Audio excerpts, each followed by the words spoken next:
Good morning.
Magandang umaga po sa ating lahat. Muli po ako po si Eros Atalia, board member ng Philippine Pen at magiging tapagbadaloy ng programa ng Kongreso ngayong umaga. Upang formal na pasimulan ang Kongreso nito, sama-sama nating pakinggan ang welcome message ng Chair ng Cultural Center of the Philippines, ladies and gentlemen, Ms. Margie Moran Florendo. Good day to all of you. Welcome to the 2021 Congress of the Philippine Center of International Pen. More than a year has passed and we are still facing the challenges brought by the COVID pandemic. But that should not stop us from championing arts and culture, from creating and engaging in activities that highlight creative self-expressions. Now more than ever is the perfect time to go all out in our artistic pursuits. While we conform with our realities of social distancing, strict health protocols, and community quarantine, arts echo our collective experiences, provide means to express our thoughts, and reflect our truths. We as people yearn for connections amid the isolation. At the Cultural Center of the Philippines, we always envision and think of ways how we can nurture those strong connections and weave them into our cultural fibers of our societies. Despite of our current situation, we need to sustain meaningful cultural engagements. With this in mind, the CCP believes that arts makes a powerful tool to raise awareness and understanding on social issues, promote conversations, and create bonds among individuals. In the past years, as the pandemic gripped the nation, CCP has produced and presented productions, events, and activities that not only provide livelihood to displaced artists, but also sustain their innate artistic nature. We have been continuously creating and supporting projects that are diverse and inclusive. It is our mission to make sure that the majority of the Filipino will be represented in our artistic productions. We also partnered with cultural organizations such as Philippine Pen to bring arts and culture in every Filipino's home through whatever means possible. We capitalize on the advantages that modern technology brings. Through digital platforms, we are able to serve our publics. Our projects and publications have migrated online. Access to our content is much easier now. Our reach is no longer confined in the walls of our theaters. People in different regions as well as those living abroad can now watch our past and present productions in high definition. I'm happy to share that you can download most of CCP literary projects for free. Just visit our official social media accounts to find out how. We don't know when this pandemic will end, but we assure you that CCP will continue to nourish the nation's soul through our arts and cultural programs. Thank you, and hope to see you inside our theaters in the very near future. Maraming salamat po, Ms. Margie Moran Florendo. Para basahin ang PEN Charter, narito ang isa sa mga board members ng Philippine Pen, Ms. Dada Pres. The PEN Charter.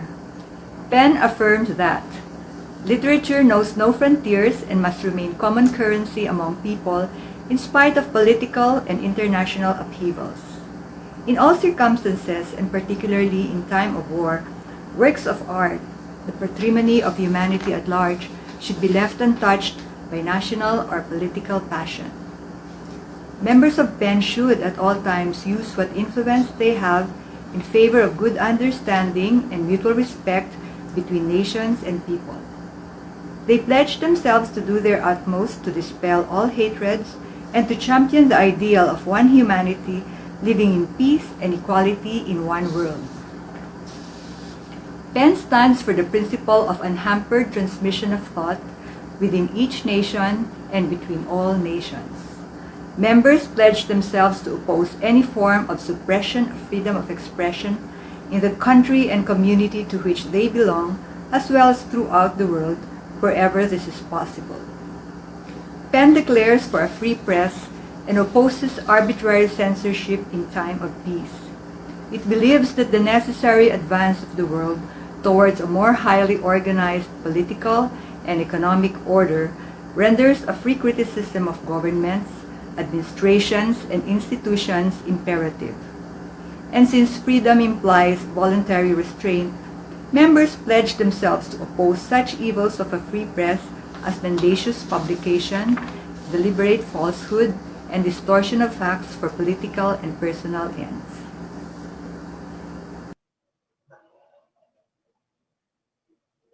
Maraming salamat po, Ms. Dada Fres, isa sa mga board members ng Philippine PEN. Mortal man ang ating katawan, nagiging immortal naman ang ating tinig sa pamagitan ng ating panulat. Bilang pag-alala sa mga kasama nating manunulat na namayapa na, humihiling po kami ng ilang saglit na katahimikan at tunghayan natin ang slideshow na ihanda ni Sir na Cuesta, board member, Philippine PEN.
Upang magparating ng mensahe, narito ang isa sa nangungunang nobelista ng bansa, ang Pangulo ng Philippine PEN. Ladies and gentlemen, Mr. Chowson Ong. Good morning. Welcome to the online Congress of the Philippine chapter of the PEN International. 2 years ago, we held for the first time the PEN International Congress here in Manila. Nearly 100 writers and intellectuals from across our country and from parts of the world gathered to discuss issues of literary and societal import. Last year, like many groups, we decided to forego our annual Congress due to the pandemic.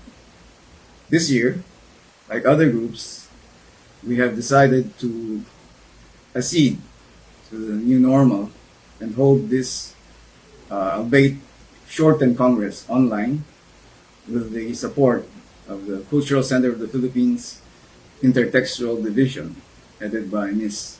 Beverly C. In this regard, I would like to express my deepest appreciation and gratitude to my fellow board members whose spirit of volunteerism, whose dedication to the organization, and whose creativity have made this event possible. I would also like to thank our distinguished keynote speaker, Brother Carl Gaspar, and our renowned says Rizal lecturer Dr. Ronaldo Ileto for agreeing to participate in this event despite all the difficulties it entails. I would like also to thank all the poets and performers who will who participate in our Free the Word performances later. It has been a challenging and mournful 14 months for all of us. Many have lost family and friends, work and livelihood. The actions of authority have at times exacerbated the ills and dangers brought by pandemic. Many places, including our own, have become unsafe for the word and for those who abide by its integrity, for dissent and criticism. Many have lost liberty and life for speaking truth to power. We stand with them and their bereaved. The Philippine Pen continues to uphold the principles of free flow of information and free expression as enshrined in the Charter of the Pen International. Inclusivity is the theme of this year's Congress. We have endeavored to bring together the myriad voices across our archipelago which comprise our literature, our nation. Again, we have seen the way and suffered the wages of exclusion across the world. May this Congress be our contribution towards the elimination of that human scourge. Again, as we have been told, as we've been reminded again and again during this sorry season, none of us is safe until everyone is safe. No one is free until everyone is free. Thank you for attending our Congress and have a good one. Maraming salamat po, Charleston Ong, Presidente ng Philippine Pen. Mapalad tayong umaga, kahit na narito muna tayo sa virtual na daigdig, mapupuno ng makabuluhan at makahulugang diskurso ang pang-umagang session na ito. Pasisimulan po ito ng keynote lecture at hayaan niyong ipakilala ko ang ating tagapagsalita. Kilala si Brother Carlito Carl Gaspar, si CSSR, bilang prolific writer, respetadong socio-antropologo, theologian, interfaith scholar, misyonero at tagapagtaguyod ng mga karapatang pantao ng mga lumad at ancestral land. Artistic at peace advocate na tubong Mindanao. Doktorado rin si Brother Carlito Gaspar sa Philippine Studies mula sa Universidad ng Pilipinas, Diliman, at Master of Science in Economics mula sa Asian Social Institute, Manila. At nagtapos ng Sociology sa Ateneo de Davao University. Professor sa Ateneo de Davao at Academic Dean ng St. Alphonsus Theological and Mission Institute. Ginawaran ng honoris causa sa Humanities ng Xavier University, Ateneo de Cagayan noong 2017. Ginawad sa kanya ang 2017 Parangal Lingkod Sambayanan ng Ateneo de Manila University para sa buong buhay niyang dedikasyon at paglilingkod sa lumad communities sa pagtulong niya na makapamuhay ang mga ito ng maayos at napasigla ang kultura. Kasama ang iba't ibang mga grupo mula sa iba't ibang pananampalataya, marudog niyang ipinaglalaban ang kanilang mga karapatan, ang kapayapaan at paglago sa Mindanao, at mga popularisasyon ng mga isyong pangkalikasan at pangkapaligiran. Ladies and gentlemen, Brother Carlito Carl Gaspar, CSSR. Maraming salamat, Eros. Mr. Charleston Ong, President ng Philippine Pen. Mr. Joseleto Zalueta, the National Secretary. members of the Board of Directors, PEN members of the Philippines, ladies and gentlemen. I will have my PowerPoint ready.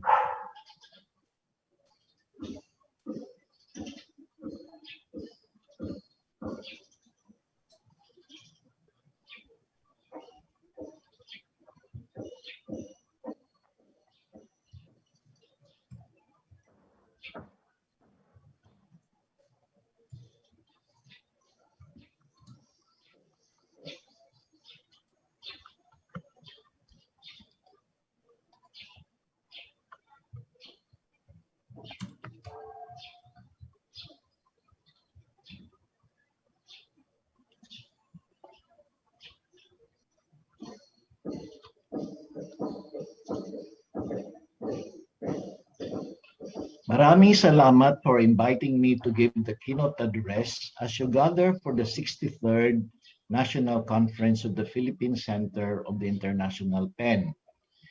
I am truly honored to be able to address you on this occasion. As an advocate for indigenous people's rights, especially of the Lumad communities in Mindanao, I am really delighted at your choice for this conference theme, namely inclusivity and freedom of expression. I understand that in the words of Mr. Ong's invitation letter to me, this is, quote, somewhat a follow-through of a resolution arising from the PEN International Congress in Manila in 2019 that called on the government to respect the rights of the Lumad communities and which was then passed unanimously as a resolution by the 85th PEN International Congress. Furthermore, since the 2021 conference is taking place during the quincentennial of the arrival of Spain and of the beginning of the encounter between Europe and the Philippines, between the old world and the new, this theme is most appropriate. In celebrating the quincentennial anniversary, I would like to believe that the purpose of commemorating what took place 500 years ago is not so much to celebrate a wonderful event that presumably brought prosperity, joy, and happiness to all parties involved. The fact of the matter is that colonization alongside evangelization radically transform our barangay communities towards reducing them into suppressed reducciones, where the demands of tribute and polo y servicio made life miserable for most of our ancestors. If at all there is a value to the quincentennial anniversary, for me, it would be to reflect on what took place across the centuries of colonial domination, which brought us as a people to where we are today, fragmented, struggling to assert our own identity, manipulated by an elite oligarchy, and still dreaming to become a fully free and truly sovereign nation state. Which brings us to a very important question. What brought about, in the words of the esteemed historian William Henry Scott, this phenomenon of a country with a majority-minority reality?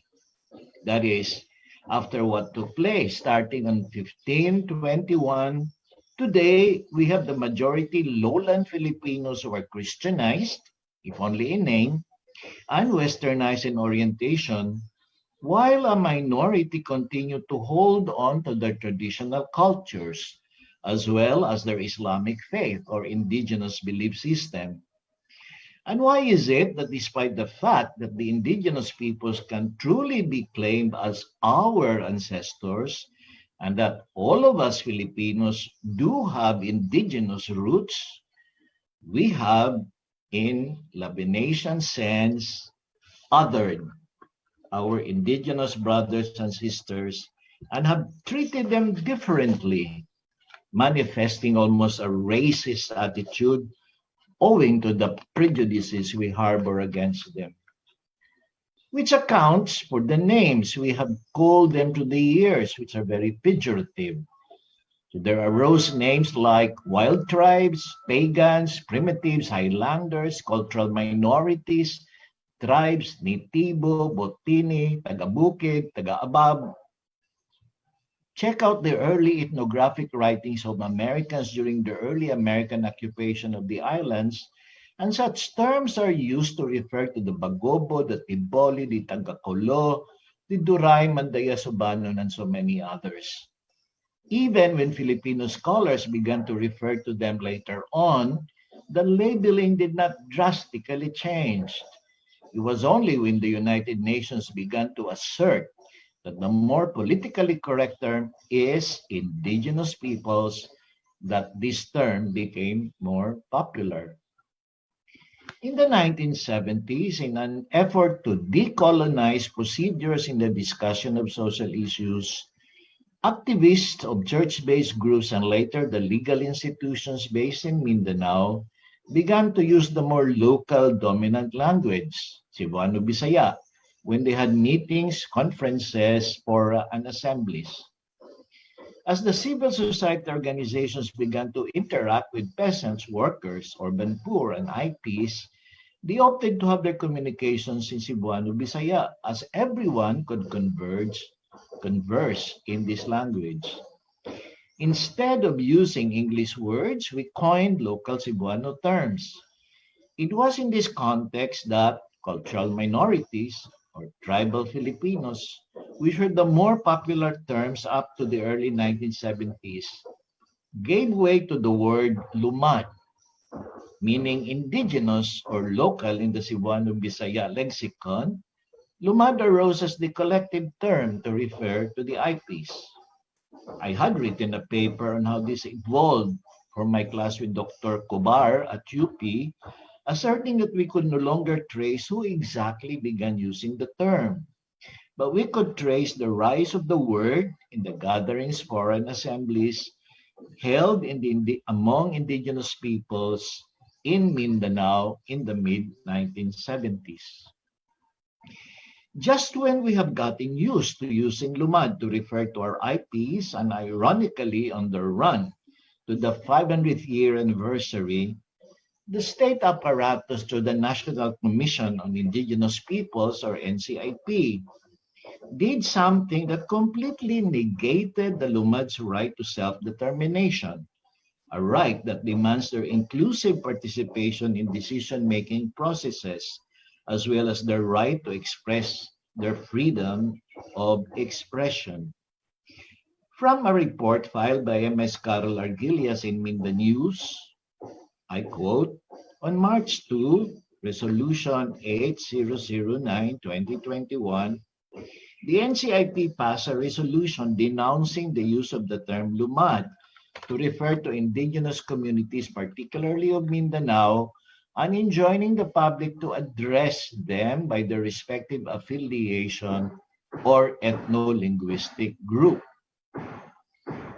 Immediately, the Episcopal Commission on Indigenous Peoples under the Catholic Bishops' Conference of the Philippines and the Association of Anthropologists in the Philippines, or OGAT, posted statements denouncing the NCIP's resolution and calling on the NCIP commissioners to retract their statement.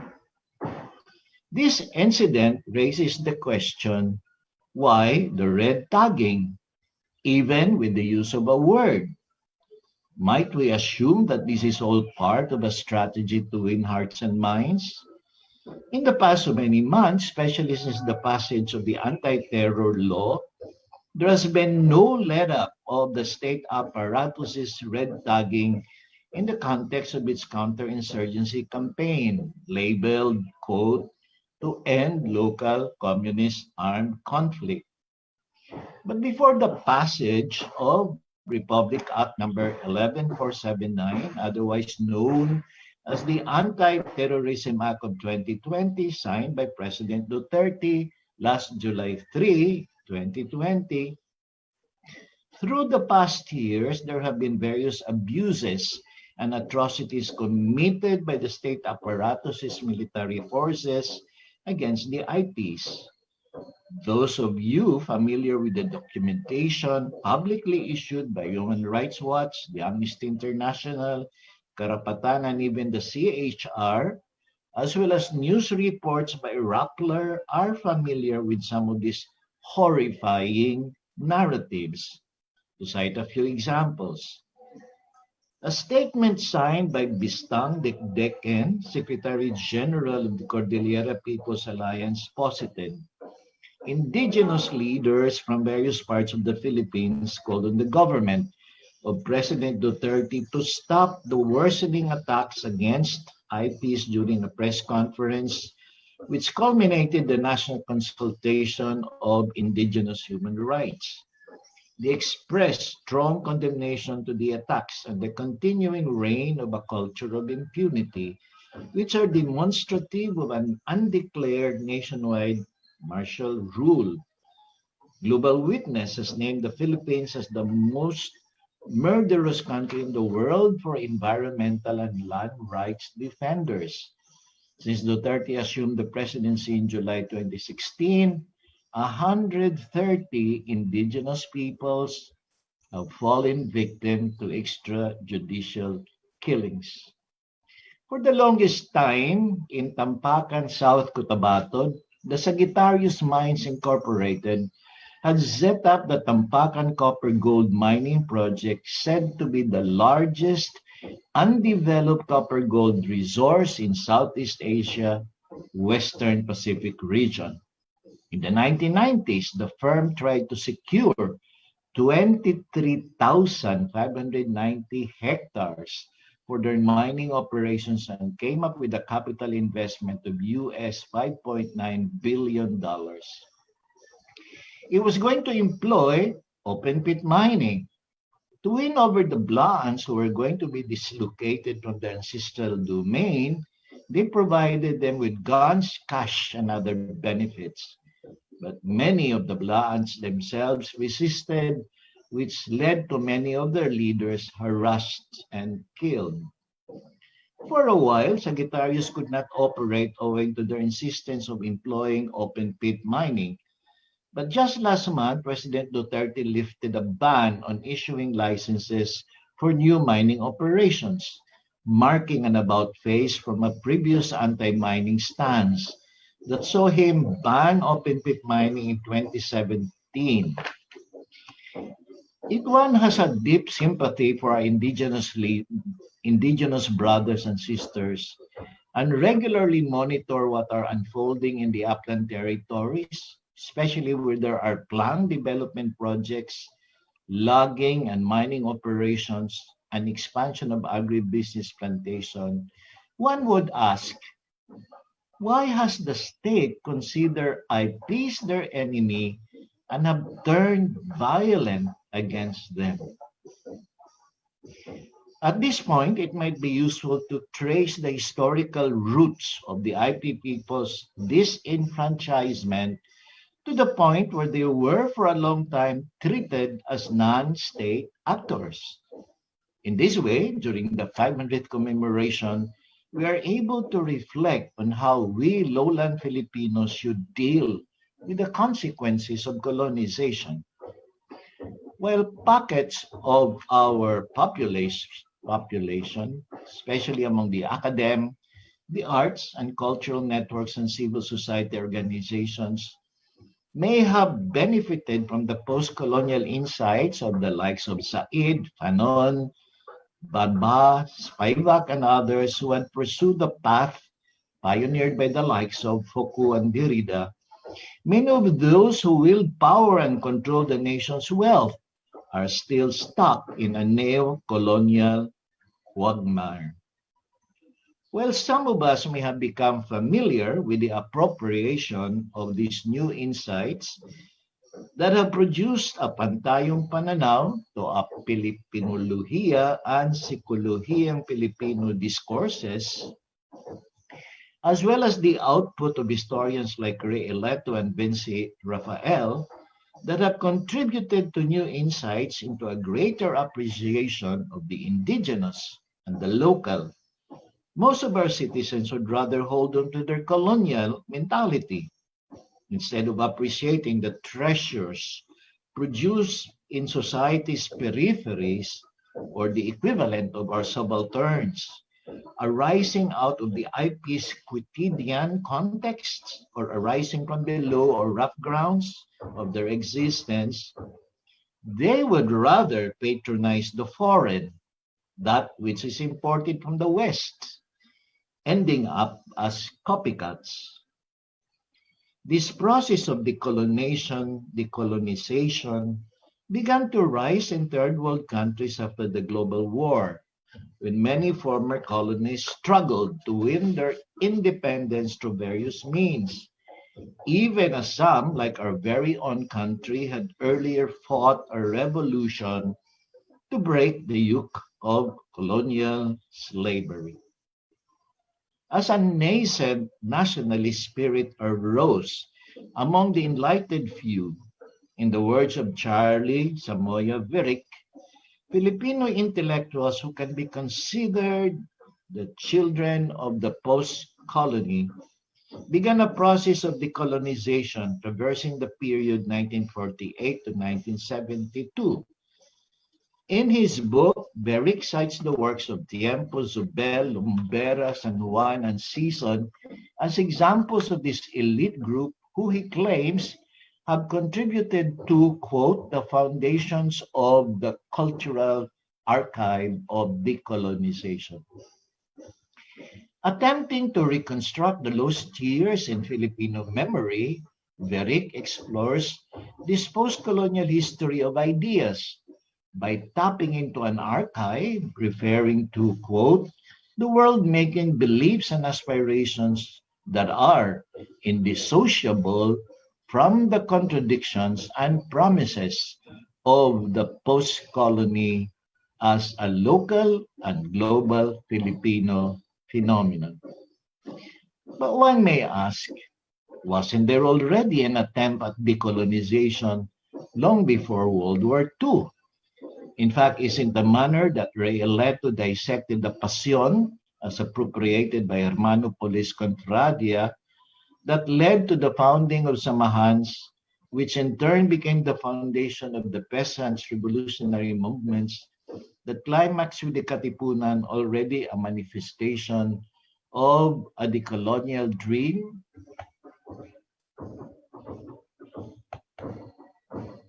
Of an enslaved people? But how about the more, excuse me, the PowerPoint disappeared and I'm bringing it back.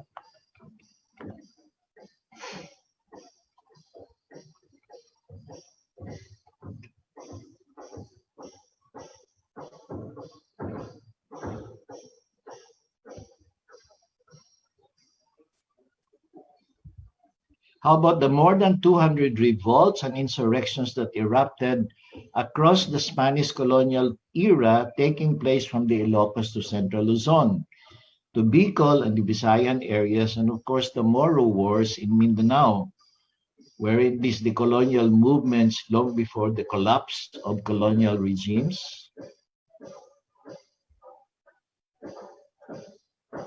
But what is perhaps the underlying message if we travel through this historical timeline? For me, it is this, that deep down into our ancestors' inner core, there has always been the dream to be free and self-reliant, to be autonomous and not be beholden to any tyrant master. From whatever was written, even from a colonial lens by the chroniclers during the Spanish regime, and the first ethnographers during the early American epoch, and all the ethnographic studies done of our various IPs since the 1950s, a few general conclusions can be gleaned from scanning how IPs live their lives in terms of kinship, food production, governance, conflict resolution, and ritual systems. Kinship dictates relationships, encompassing a most inclusive notion that considers everyone in the tribe as integral to the whole. A communal mode of production allows for a high level of equality where ownership of property is shared, and even the chieftain and shaman labor to have food on their table. Men and women, adults and children, all have a place at the table, for no one is ever excluded in everything that takes place in the community. Perhaps this is why there can be a tendency to romanticize the indigenous cultures as if they were the lost Eden or a vanished horizon. Rizal himself fell into this trap by reading Pegapeta's narrative of the European discovery of the Philippines while doing research at the British Museum. Rizal Mojares wrote that Rizal reading Pigafetta is, quote, a striking image of a key moment in post-colonial history. The colonized tracks down his lost past in the archives of the colonizing West, a moment rife with risks, mystifications, and opportunities. Moharis claims that Rizal planned to do sketches on the themes of long history, high culture, vanished nationality, and loss and redemption, in sketching the Filipino past and interrogating colonial constructions of the natives and their cultures. The long history, according to Rizal, has already been revealed in the people's mythology and genealogies, which unfortunately the Spanish missionaries destroyed and could no longer be retrieved.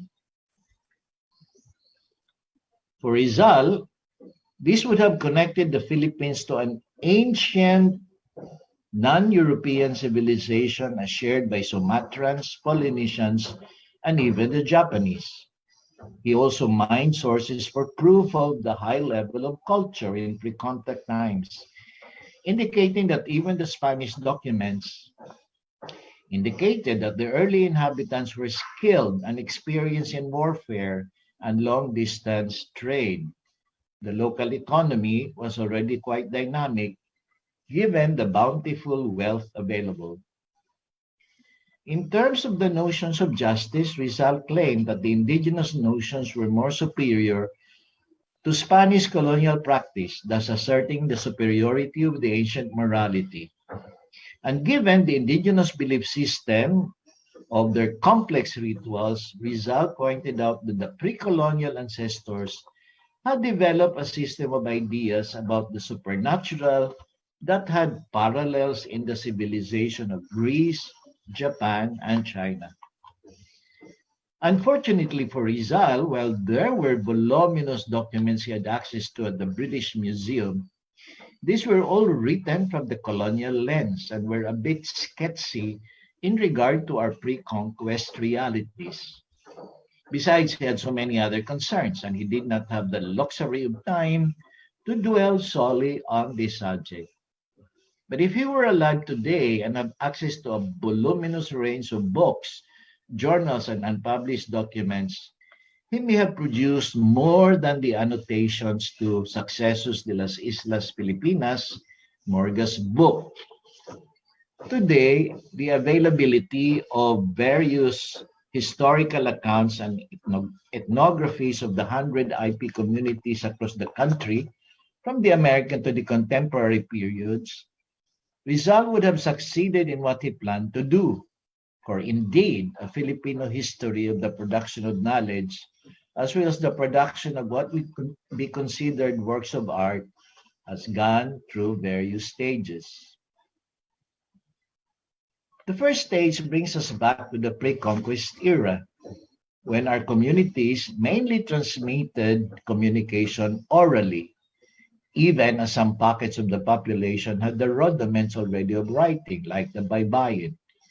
Knowledge was produced in the context of lived experiences in the life world and passed on from generation to generation via the kinship system, which valued genealogical lines.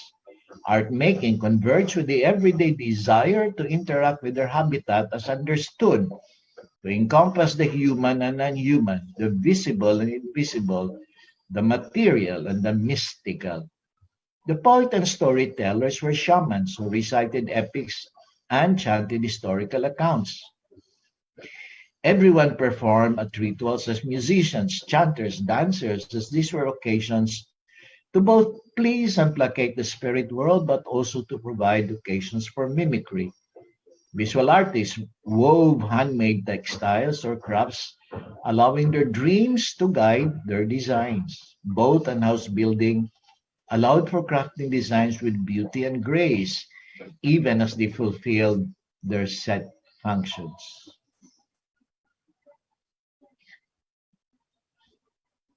With the scholarship that arose since the 1950s, and especially after the 1970s, owing to a greater appreciation of indigenous literature, music, and the arts, as well as shifts in the academic sourcing of materials for class discussion and cultural productions, we have today a growing repository of epics, collection of folk beliefs and myths, legends and riddles, description and documentation of rituals with their chants, music, and dances.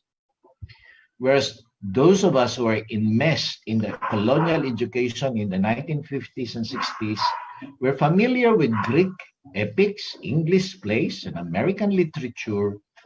Generation Z and the millennials now have access to the epics of our IPs, literature produced by Filipinos, including Moro and Lumad writers, as well as Moro or Lumad-inspired artistic productions.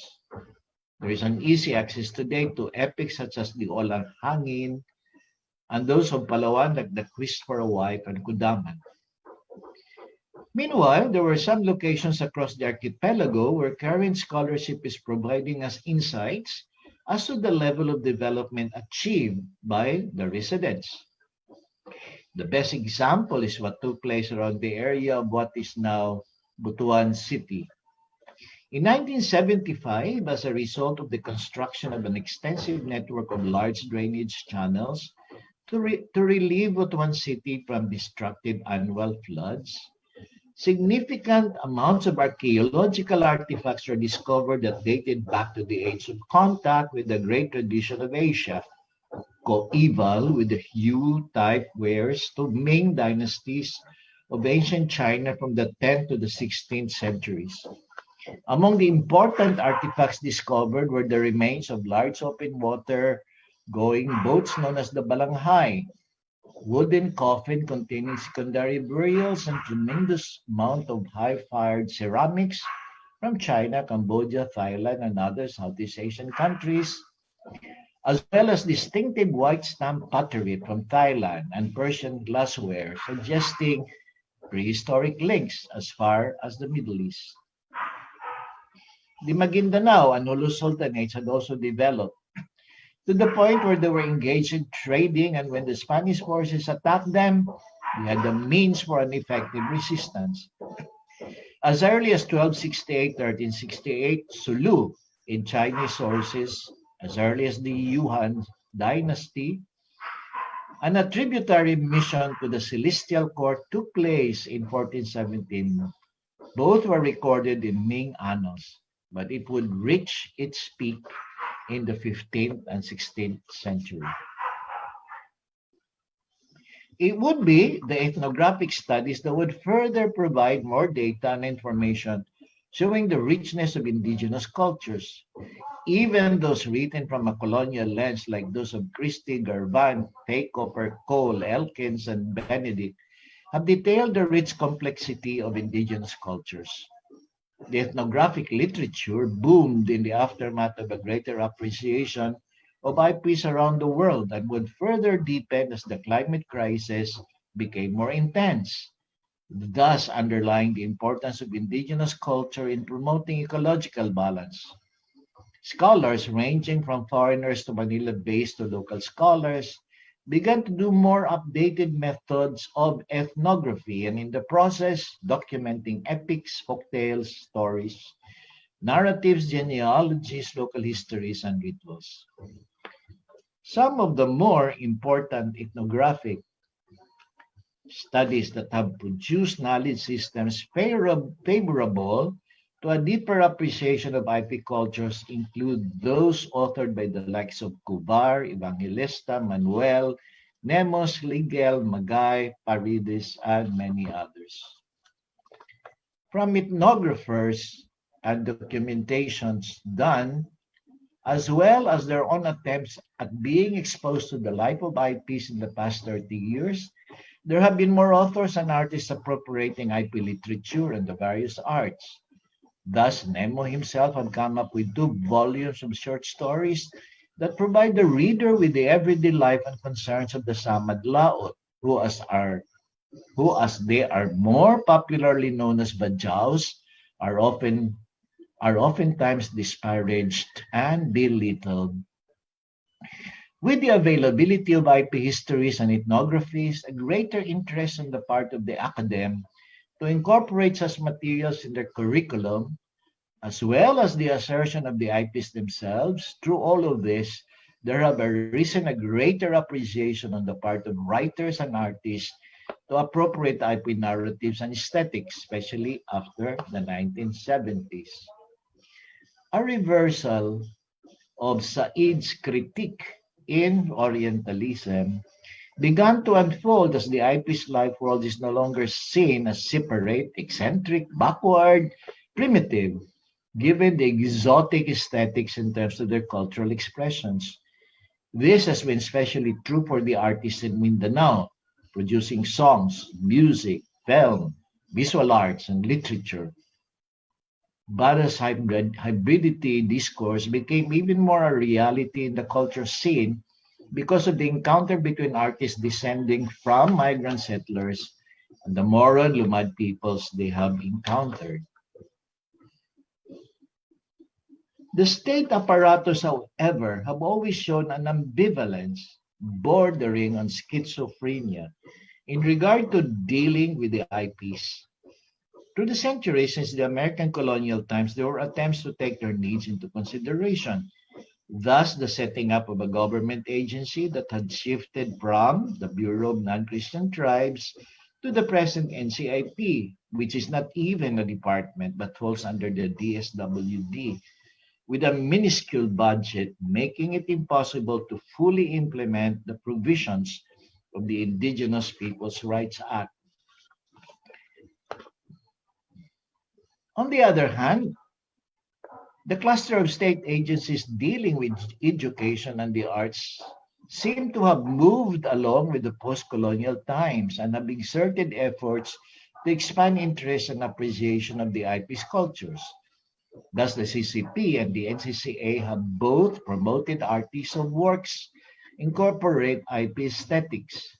The National Museum has set up permanent exhibits of IP artifacts, including those of the Bangsamoro, the Lumads, and the Aita. And DepEd has introduced the mother tongue-based curriculum and IP education for IP pupils. But today we have a reality in this country where the state's left hand does not know what the right hand is doing because on the other hand, the military forces backed up by Malacanang, the DILG, and the NCIP,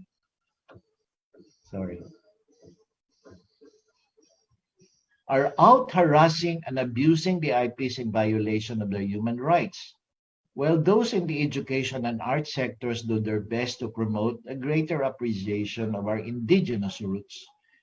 So why this vacillating attitude manifesting a sense of ambivalence that can cause such bewilderment among IP rights advocates?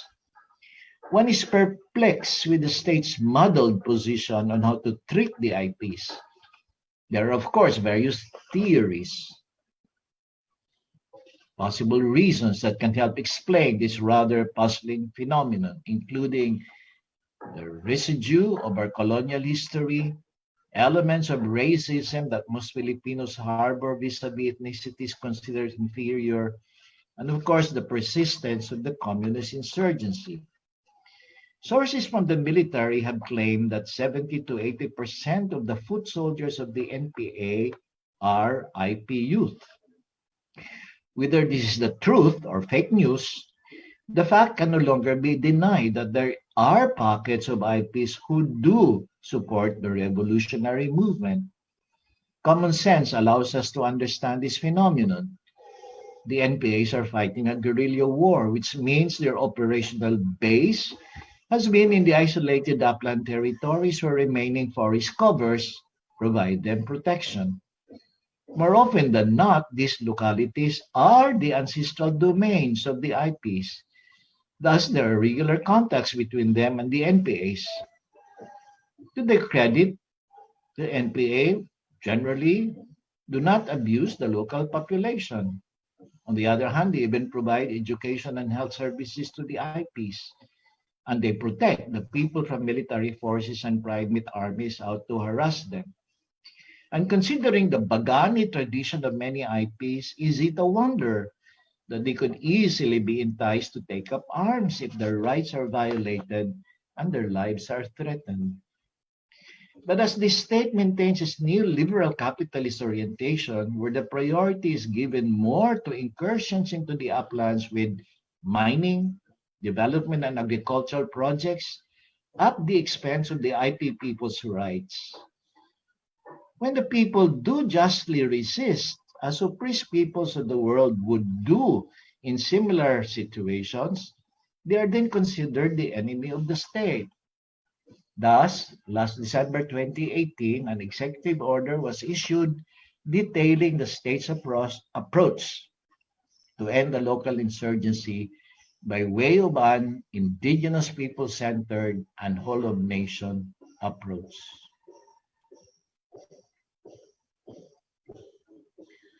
So what can we expect in the days to come, even beyond 2022 presidential, senatorial, and local elections?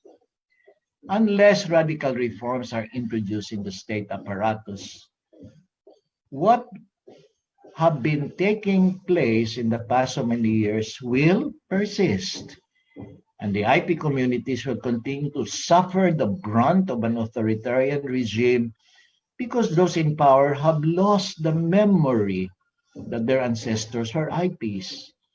In the process, they negate the IP's well-being, which is the equivalent to completely turning back from their very own indigenous roots. Which finally brings me to my last point. So what is the challenge for Philippine Pen? You did a very courageous move 2 years ago when you passed the resolution calling on the state to respect the rights of the Lumad communities. But you do agree that one courageous act deserves a follow-up, isn't it? So would it not be too presumptuous on my part to propose to you members of PEN to truly prove this adage, that the pen is indeed mightier than the sword, that your collective efforts to put down in writing your exhortation that IP's rights be respected can have such a force to counter the state's whole of nation counter-insurgency, and thus in the process truly promote inclusivity and the freedom of expression. Either individually, but better collectively through your pen, you might want to take the state to task for what can already be considered a precursor to a genocide committed against the IPs. The Habermasian challenge is for all of us, especially representing civil society individuals and organizations, to help expand the public sphere where public opinion and action could be mobilized to put an end to a regime that tramples down on the rights of the most marginalized populations of our society.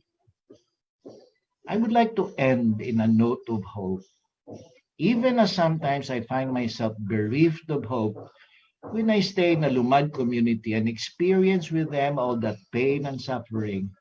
Something always happens that allows me a glimpse of a future where things may turn out to be a lot better than this miserable present. I have been privileged to be allowed entrance into their life worlds rituals, and in ways that are magical and mystical. I intuit that the spirit world has not abandoned them. And I know that out there in the world, there are other like-minded brothers and sisters who share this dream that ultimately we and the IP shall all overcome. Meanwhile, there is a task to be done, and poets Essayists and novelists might take to heart the words written by Kaman Kujuri, a poet is born in Tehran, raised in Dubai and Toronto, now resides in Wales. I quote from one of her poems. Today is a writing day. My head is spinning with rapture as the words rise from my heart. I am dizzy from holding the world in my palm. At dusk, my lantern and I go in search of cries of the destitute, the displaced and dispossessed. I lend them my pen and offer them my heart. Today is a sacred day. My skin is anointed with their blood, and I am ready to battle the darkness with hope as my shield and love as my sword.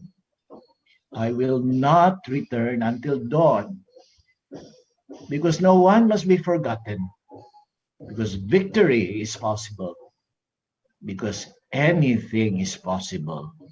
For today is a writing day. Maraming salamat. Naku, maraming salamat po, Brother Carl Gaspar. Sa mga gusto po na magtanong, pwede po padala yung mga tanong nyo dito sa chat box. And makikita po niyo yung buong lecture ni Sir, pati yung buong presentation, PowerPoint sa recording. So abangan niyo po maya-maya paano niyo po ma-access yung recording. Maraming salamat po, Brother Carl Gaspar, sa napakamasustansyang inihain yung putahin kaalaman sa amin ngayong umaga. Maraming salamat po. Pakinggan naman po natin ang ating first reactor sa umagang ito. Isang purong mandaya mula sa Davao Oriental, si Dr. Norma Mapansa-Gonos. Nagtapos siya ng BS Medical Technology patungong medicine dahil sa pangailangan ng kanilang komunidad. Pero sa kagustuhan niya makapaglingkod, napunta siya sa Diocese ng Tagum at tumulong itayo ang Tribal Education on Ecological System at Tribal Professionals and Students. Solidarity. Kumuha siya ng Bachelor of Laws upang may panglaban ang karapatan ng Indigenous Peoples, naglabi para may pasa ang Indigenous Peoples' Rights Act o IPRA noong 1997. Naging unang Bureau Director ng National Commission on Indigenous Peoples or NCIP at founding director din ng Institute for Indigenous People Education mula 2005 hanggang 2010.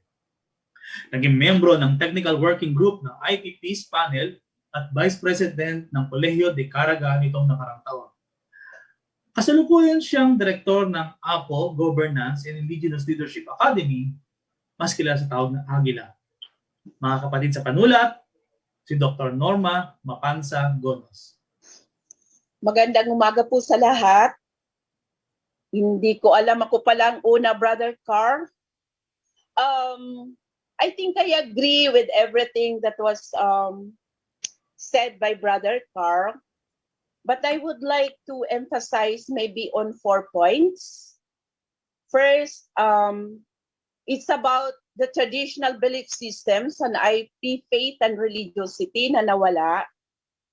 And I would like sana to share that when we were still young, that's true, Brother Carl, the missionaries, the colonizers did not think about what the Balians then were saying in the rituals, and immediately they concluded that our religious leaders, the Balians and the Kalalaisan, they were talking to Satan because they did not understand what the Balians were saying. Now, later in life, we discovered when we started understanding the words of the Balian in our rituals, like we participated in Bakalag, Manaog, and Balilig, the highest rituals, religious rituals in our communities. We never hear the Balian or the Kalalaisan mentioned about Satan. And therefore, we concluded that because they only mentioned about God's loving creatures and the spirits that dwells on these creatures, that there is that if there is any one of these unseen creatures are sacrificed in our day-to-day life for survival, and if these spirits are not pleased, they are asked to forgive the community and the person who did it. And sometimes the Balyans would intercede and act and request the spirits to vacate the place because the human beings are going to use it. So later, in our family, because I am a daughter of a Kalalaisan, and both maternal grandparents are also Kalalaisan.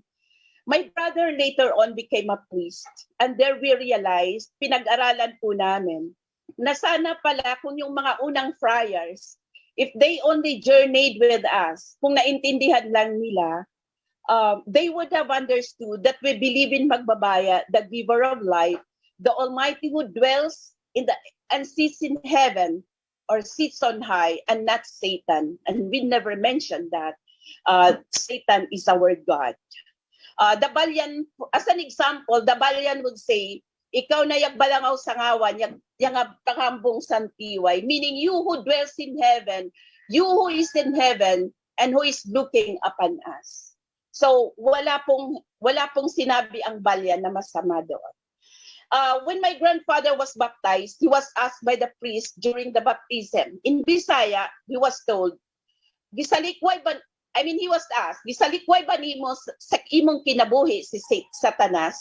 He was mad and responded saying, yeah, amog ka, nangagagad-agad kami ni Katanas. Meaning, why should I cast Satan away from me when he was never with me and I have never been a companion of Satan? The priest asked again, and he gave the same answer.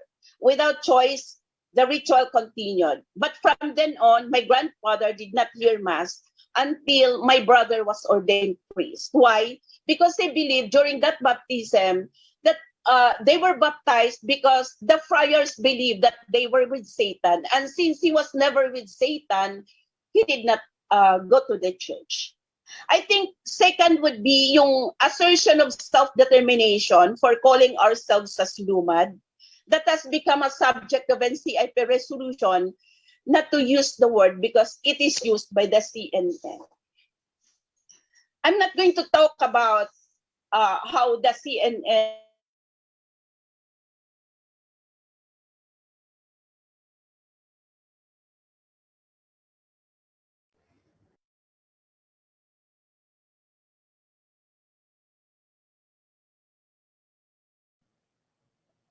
Saglit lang po, nagkakaroon po kami ng lang at that time.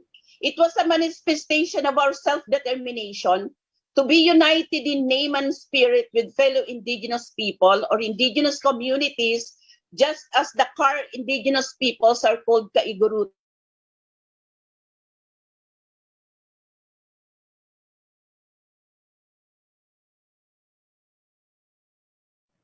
Wait lang po, nagkakaroon po ng technical problem sa signal. Hintayin lang po natin na may balik agad yung signal ni ma'am. Oh, sorry. I was saying that the word lumad is a form of assertion. And for me, it is a historical, we parang nanalo kami sa historical assertion ng self-determination. Why? Kasi no less than the CNN, the church, the government, the agencies, the civil society, even abroad, even you people, maybe who are writers, you're also calling us lumad. Now, I think the CNN also use kaigurutan ang katutubo, pero bakit na single out yung word na lumad, although it is a Bisaya term, but that was the only term na pwede naming gamitin bilang manifestation ng pagkakaisa, no? Because we have no common term for that. So tanong ko, di ba rin ba gumagamit ng katutubo o igorot ang mga CNN sa Luzon at Car? Why in Mindanao that they are so worried and afraid to use the word only because they are using it, the left? Is not it a form of triumph on their part na kinatatakutan sila dahil ginamit nila yung term? Imbis na tingnan sa positive side na ito ay isang panalo ng isang forma ng assertion, pakikibaka ng mga katutubo na kilalanin sila. Yung isa, yung sa colonization, tungkol sa reductionist, ako sa tingin ko, yung colonization reduced the physical activity and IP systems into reductionist, pero mas malalim pa doon, yung reductionist reduced our life, the life of indigenous peoples, to marginalization, so that the IPs grew up wanting to become what they could never be, that of believing that what is West is best, resulting to some of the new generations being alienated from their own culture, their language, and they knew little, if not nothing, about indigenous knowledge systems and practices, and the understanding that ancestral domain is our integrity as people. Some of them, ancestral domain has become a commodity, so that they already favored the mining industry and the logging. When for the indigenous peoples, this will sustain, the environment will sustain life and the generation, so that the race will not vanish. Last maybe is about education. That was not responsive to our IKSPs. I agree with that. Instead of us finding meaning of our life in the formal education, in the formal classroom, the system did not recognize what we can bring to the classroom. Maybe they do not know that we have our own literature. We have the umanuman, bedtime stories, the riddles, the tutukanon, the paglalaong, which is proverb. We have the songs, the dadawoton, the epic, the ubaton, the bayukan, panayday. We have the history and genealogy through Gugudanon and Asal. And we do sculptures for our religious symbols. We have also for our house structures, visual arts. We have our own signs and symbols and structures. So in one of the gatherings, some of the IPs did not write all these things. In one of the gatherings of authors, Brother Carl was there. We challenged them na sana marami kasing authors, for lack of information, would seem to write inaccurately about indigenous peoples. So we said, Baka mamaya naman pa Ma'am Zay. Kasi parang pantanders pa itong pang umaga.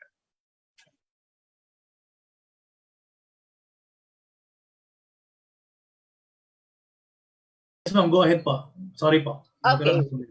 Lastly, in one of a meeting of authors, we asked them to sana write accurately about the indigenous peoples, indigenous knowledge systems and practices whenever they decide to write books. One of the authors responded, di magsulat kayo.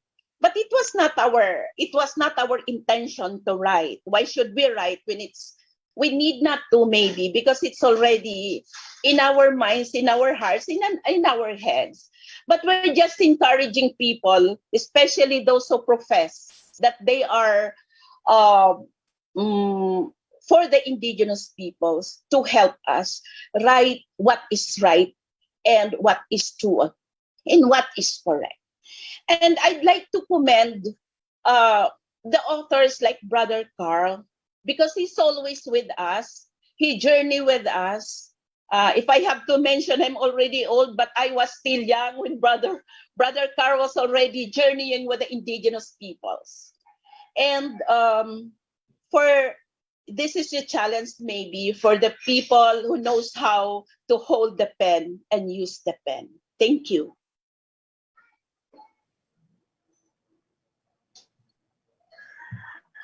Maraming salamat po, Dr. Gonas, no, sa inyong unang... Sandali, can I correct? Sandali lang. I am Yes, not a doctor, sorry. Brother Carl, I'm not a doctor. I hope I would be. But sorry to tell you that I was always being mistaken to be a doctor. Sorry, Noted, I'm not a noted, doctor. Thank you po. Maraming salamat po, Ma'am Gonos, sa bilang unang reactor. Ngayon naman po, pakinggan natin ang ikalawang reactor. Kilala si Marites Gonzalo sa komunidad bilang Ate Matet, isang taga-kaulo na antropologo, nagtapos ng masteral degree sa anthropology mula sa Ateneo de Davao.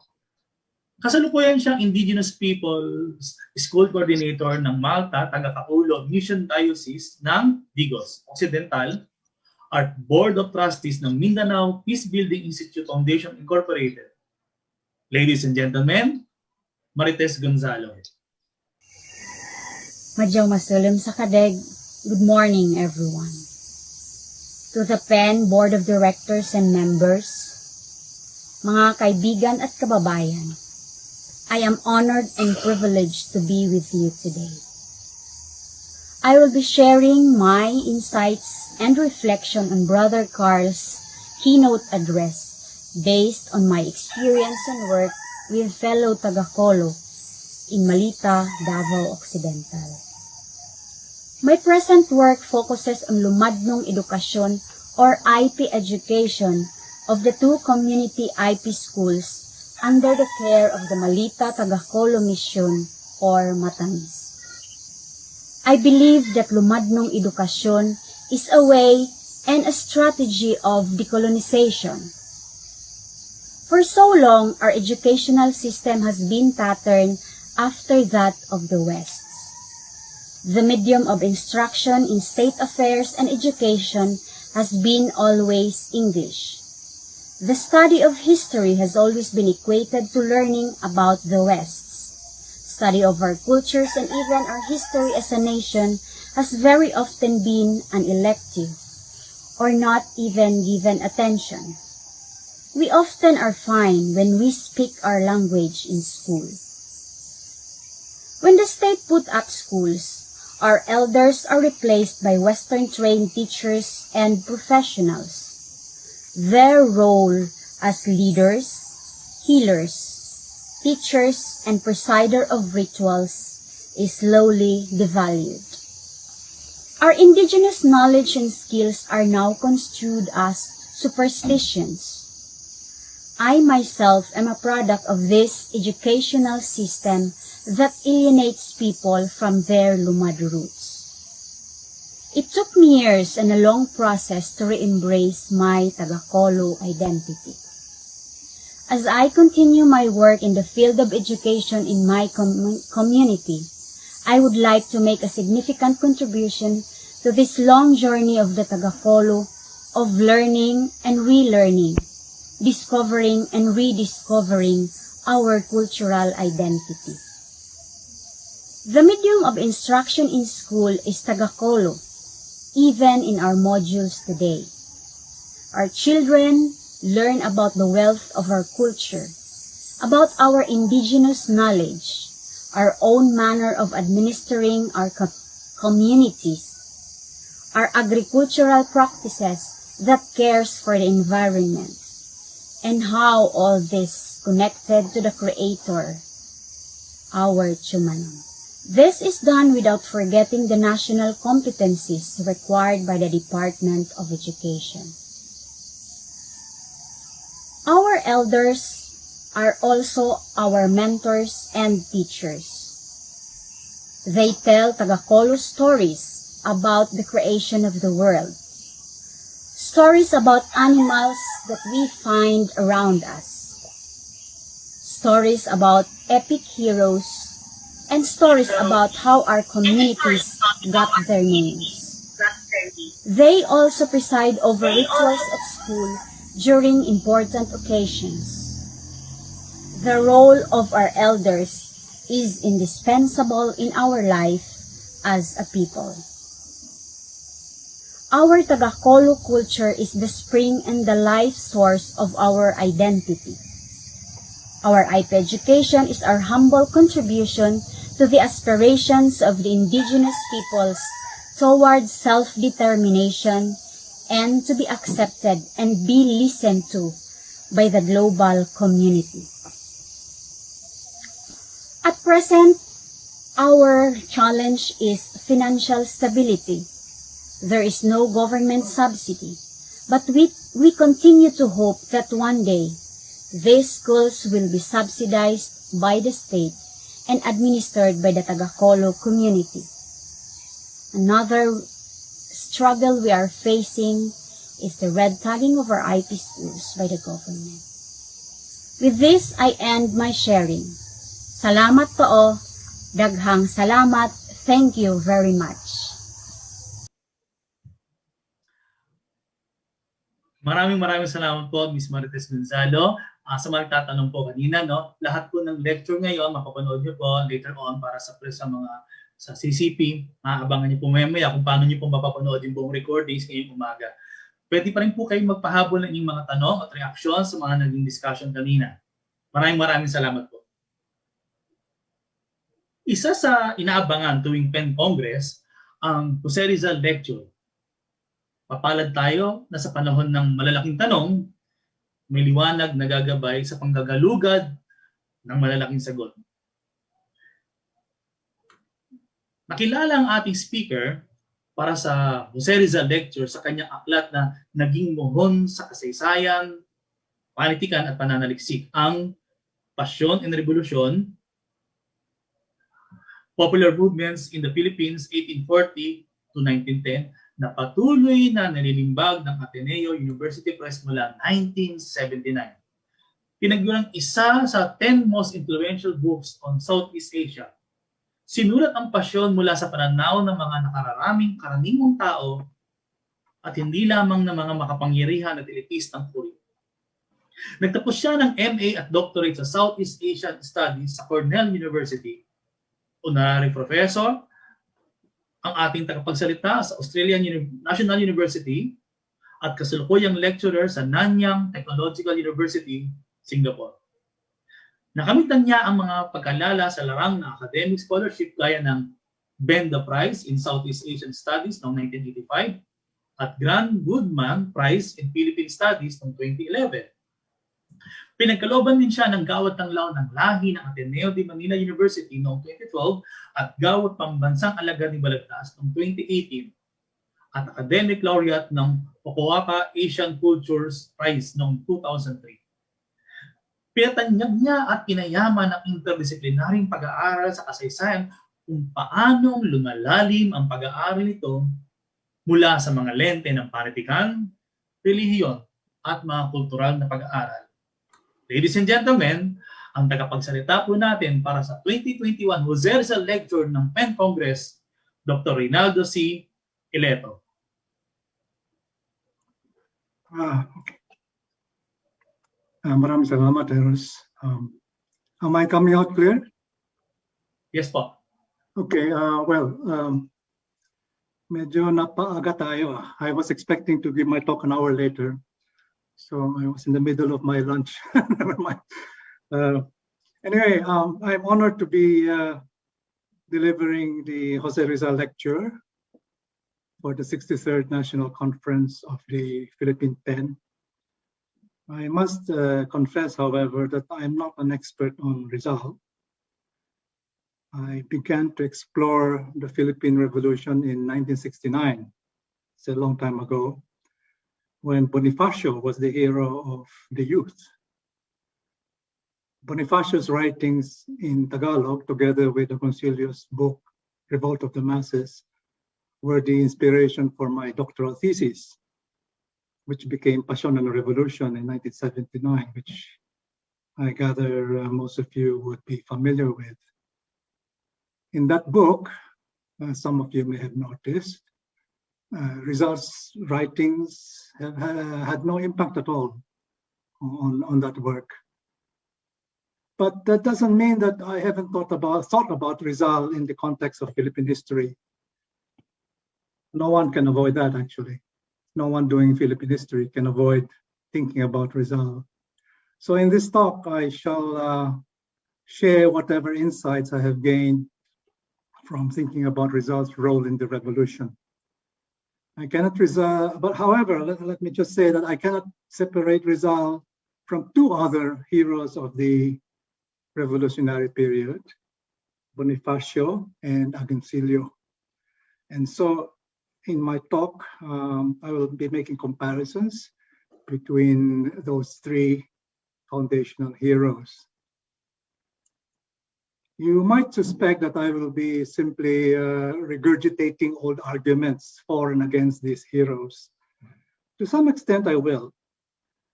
But I intend to complicate matters by linking these three heroes of the revolution to the coming of Spain to the islands some 500 years ago. Let me start by providing some historiographical background on Rizal. We all know by now that Rizal was heavily promoted as the national hero during the period of American rule. It suited the US administration to emphasize the restrained and nonviolent character of Rizal's opposition to Spanish policy and practices. Rizal was the ideal hero to promote in public school textbooks from 1905 and onwards. It's fairly easy to idealize a hero who dies at age 35 while sticking to the one straight path. Compare that to Aguinaldo's 96 years and the twists and turns of that long period of time that he had to navigate through.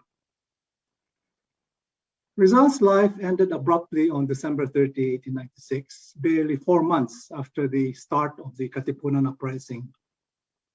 His glorious career was therefore not tainted by resistance to the American invasion.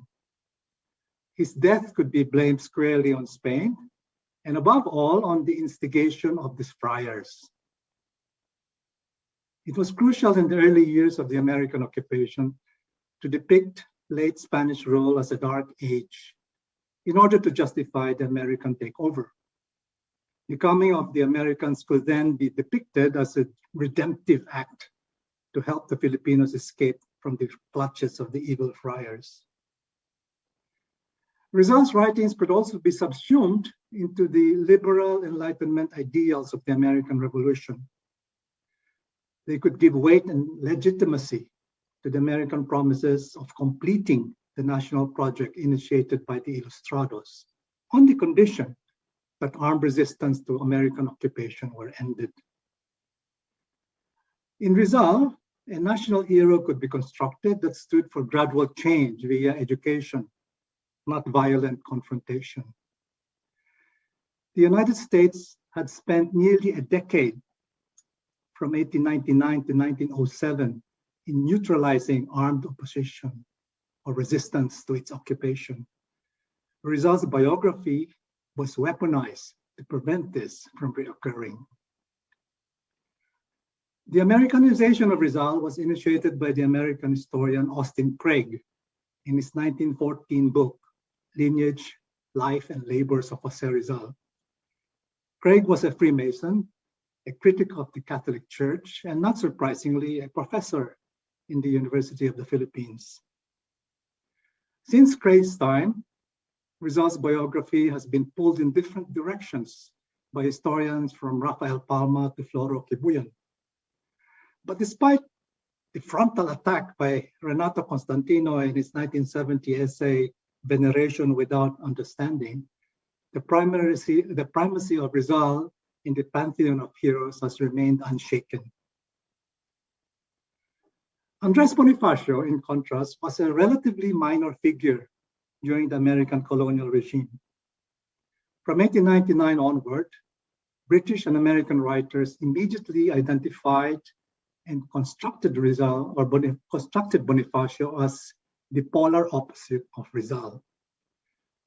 For a vicious and utterly dismissive portrayal of Bonifacio, just have a look at Charles Derbyshire's 1912 introduction to his translation of Rizal's Noli Me Tangere.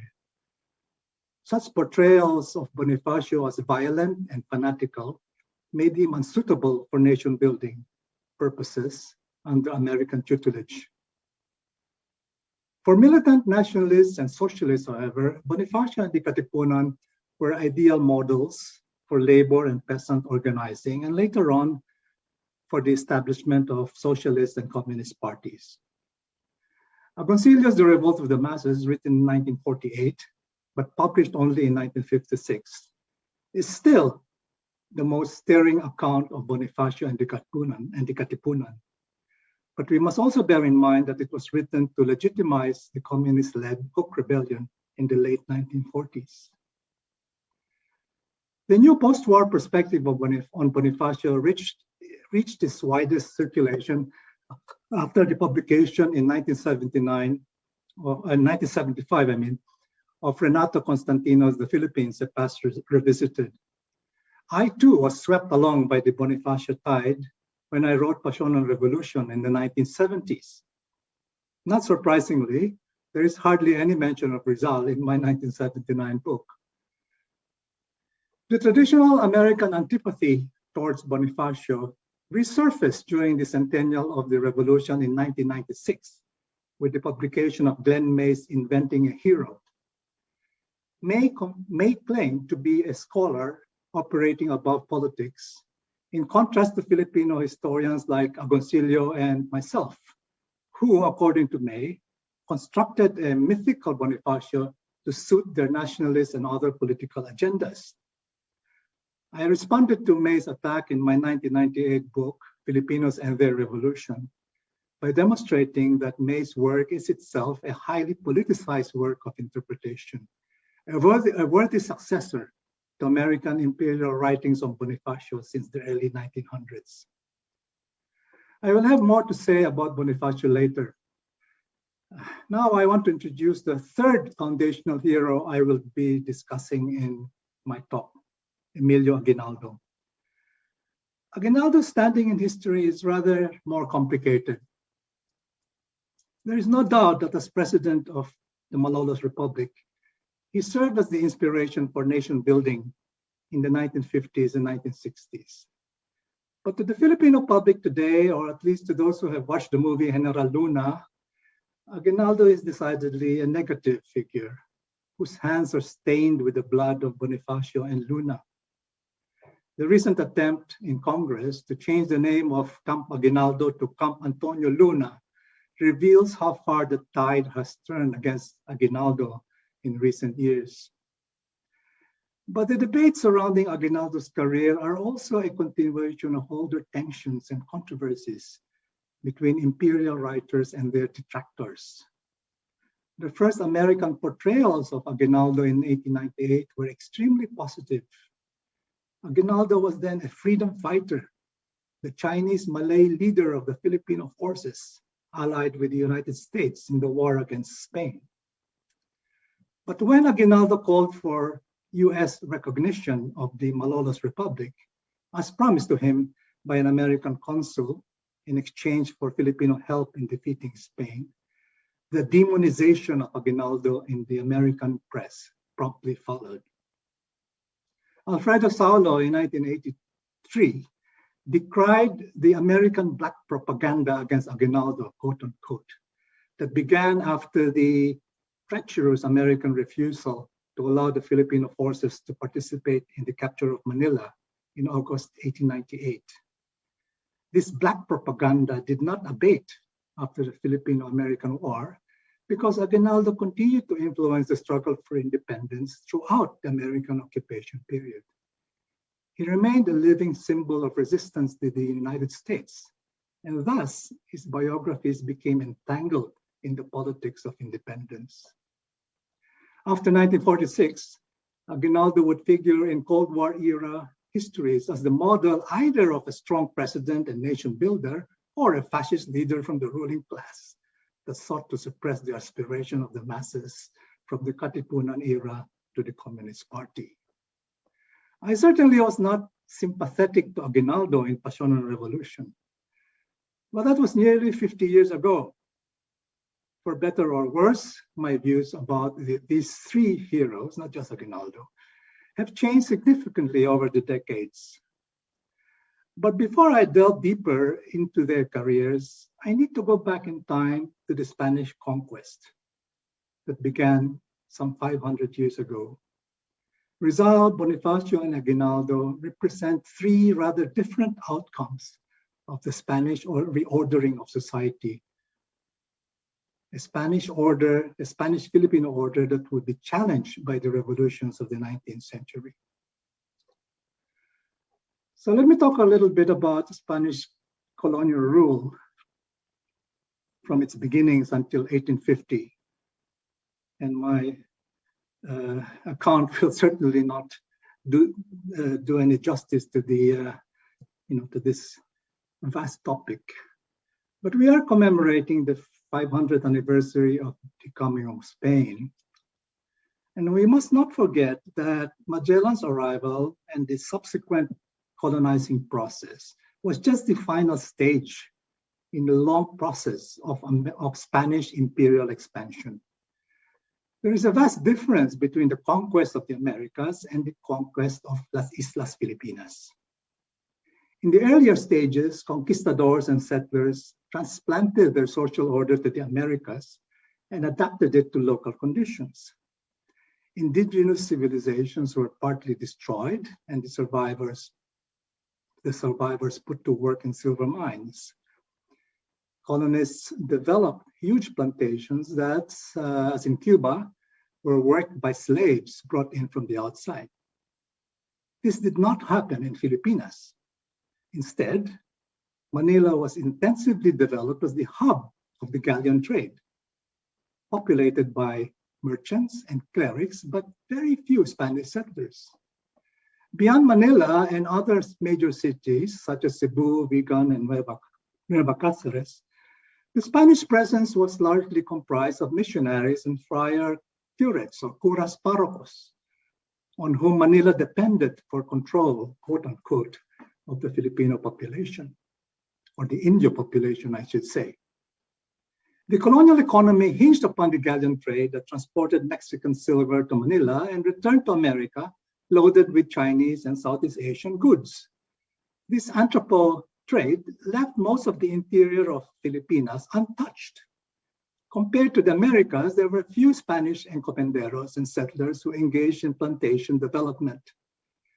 The religious corporations had been granted control of vast tracts of land, which were utilized for subsistence purposes and rents until the end of the 18th century. The Spanish administration employed a form of indirect rule that treated the friars as its principal agents and harnessed indigenous authorities to collect taxes and supply labor. So what kind of society was produced by this situation, this kind of colonialism? Rather than destroying existing political entities, conquest meant constructing new ones out of a relatively dispersed population. These new entities were the Filipino pueblos, the offshoots of a process called the reducción, the concentration and resettlement of inhabitants within hearing distance of the church bells, bajo de las campanas. A typical pueblo was established with the church and the priest's convent in the center. The datus, the maginoo, and other important people built their houses close or around this church convent, the center, while their followers and the rest of the resettled people lived a bit farther beyond the poblacion. This was the typical pueblo or the bayan. There's little reason to believe that the resettlement of people around the church was the outcome of bloody conquest, of enslavement or coercion.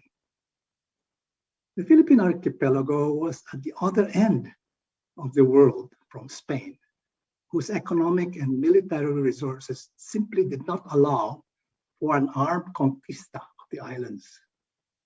Certainly there were armed clashes, especially in areas where the inhabitants had been converted to Islam. But these were the exception rather than the rule. The so-called conquest of the Philippines was accomplished mainly through soft power, through treaties, blood compacts, and the introduction of a new and powerful religion called Roman Catholicism. The Spanish missionaries had to prove that their religion was superior to the existing ones, and they did their best in demonstrating that superiority, while allowing Christianity to be localized or indigenized and thus easier to adopt. The Muslim inhabitants, of course, were not impressed After all, Islam and Christianity belong to the same Abrahamic family of religions, and they had clashed violently in the Iberian Peninsula. But for the pagan inhabitants, the religion of the Spaniards was quite impressive. In particular, the younger generation, the sons and daughters of the Datu and the Maginoo, were so taken in by this new faith that they collaborated with the missionaries in converting their elders to Christianity. The conversion to Christianity was the first of 4 waves of external influence that affected mainly the youth of Filipino society over the centuries. The second wave was the adoption of liberal ideas by the Spanish-educated elite, the generation of Rizal, in the late 19th century. The third wave was the Americanization of the Filipino worldview through the universal teaching of English and its embracement by the youth. And the fourth wave was the radicalization of even more youthful generations of Filipinos in the 1930s and the 1960s in the aftermath of the Bolshevik and Maoist revolutions. Of these 4 waves of external influence, the conversion to Christianity has had the most profound influence in shaping what we Filipinos are today as a people. This is because with religious conversion came the formation of the original towns that would form the core of the new religio-political entity called Filipinas. The concept of the taong bayan, townspeople, arose with the formation of the original bayan, the Filipino pueblo. There are a lot of documents in the archives about the foundation of towns and their development over the centuries. But a history of the Spanish Philippines based on municipal histories alone would be a very partial one. What the historical record also tells us is that the Hispanizing pueblo was periodically shaken by resistance, disorder, and flight. Any substantial history of the Philippines is studded with revolts over the course of the centuries. But what were these revolts all about? Reduced to its most elementary feature, a revolt was about people abandoning the pueblo and moving to the peripheries and beyond, where the Spanish authorities lacked the power to impose their will upon them. Sometimes the movement away from the town center was due to a dissatisfaction with Christianity or its clergy and a corresponding desire to return to earlier religious practices. Hence the phenomenon of the remontados. Or a prominent local figure, perhaps a cabeza de barangay or even a gobernadorcillo, might get involved in a dispute with a Spanish priest or official and would run off to the hills with his followers. And the pueblo officials had very little power to do anything about this. Indios abandoning the pueblo could be distancing themselves literally from abusive friars and colonial officials, but they could be equally running away from the law for having committed crimes in the pueblo. For whatever reason, these cases of Indios abandoning their pueblos and reestablishing themselves outside the zones of Spanish control were usually labeled revolts. The frequent appearance of such revolts in the historical record is an indication that Pueblo history can only give us half a picture of the past, or maybe even less than that. Pueblo history, including or consisting of the activities of the Catholic priests, the local officials, and the taong bayan, is only the more visible or documented part of our country's history. For every town that was established, there was another space, potentially more extensive than the pueblo, that was inhabited by the apostates, the sectas, the colorum, the vagamundos, the tulisanes, and above all, the indocumentados, the undocumented. These were the taong labas, the people from the outside. There were, of course, vast, sparsely populated spaces in the uplands that Spanish rule barely touched, if at all. That there could be an autonomous zone beyond the Pueblo was because Spanish control over the population, at least until 1800, was based mainly on the moral power of the church convento center. To the local elites, there were both spiritual and material advantages to living close to the center and working together with the Spanish establishment. If for whatever reason, these Indios abandoned the Pueblo center and decided to live beyond Spanish control, there was little that the friars and the local police could do to prevent it. Not until the mid-19th century was the Spanish colonial state able to impose some control over the autonomous zones beyond the pueblos. Now let me focus on society and politics in the pueblos, for this is where our national heroes would emerge from. The pueblo and the spaces beyond it were not entirely separate domains. There was movement back and forth, and the key interface between the taong bayan and the taong labas was the town mayor, who was called at various times gobernadorcillo, capitan municipal, or presidente municipal. He was also the point of contact between the local community and the Spanish religious and secular authorities. Once elected and proclaimed, the mayor of the pueblo had to work together with the Spanish friar during his term of office. This was his first major duty as mayor. After all, the Spanish priest, or the cura parroco, was no less than the representative of the Spanish monarch, as well as the Pope in Rome. A common perception of mayors under Spanish rule is that they were merely puppets of the friars. The fact is, some mayors had no guts or political will and could simply be tools of friar domination. But even in such cases, how do we know what really went on behind the backs of the Spanish priests? Up to the early 19th century, the Spanish presence in the pueblos was minimal, owing to manpower and budgetary shortages. There are quite a few accounts of Spanish friars who truly deserved to be called shepherds of their flocks. But the lone friar was also vulnerable to manipulation and corruption by wily principales and to rumor mongering by the taong bayan. The ideal was for a smooth relationship to be nurtured between mayor and friar, which was crucial for the well-being of the pueblo at large.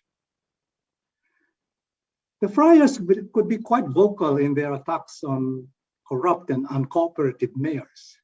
Mayors, for their part, when dealing with friars who happened to be arrogant and abusive, and there were quite a few of them, had to be patient and crafty in dealing with such issues. They had to implement non-confrontational resistance. Most of the time, though, this was not necessary because overall speaking, the Spanish priests did a decent job of ministering to their flock, despite their belonging to a different culture and speaking a different language.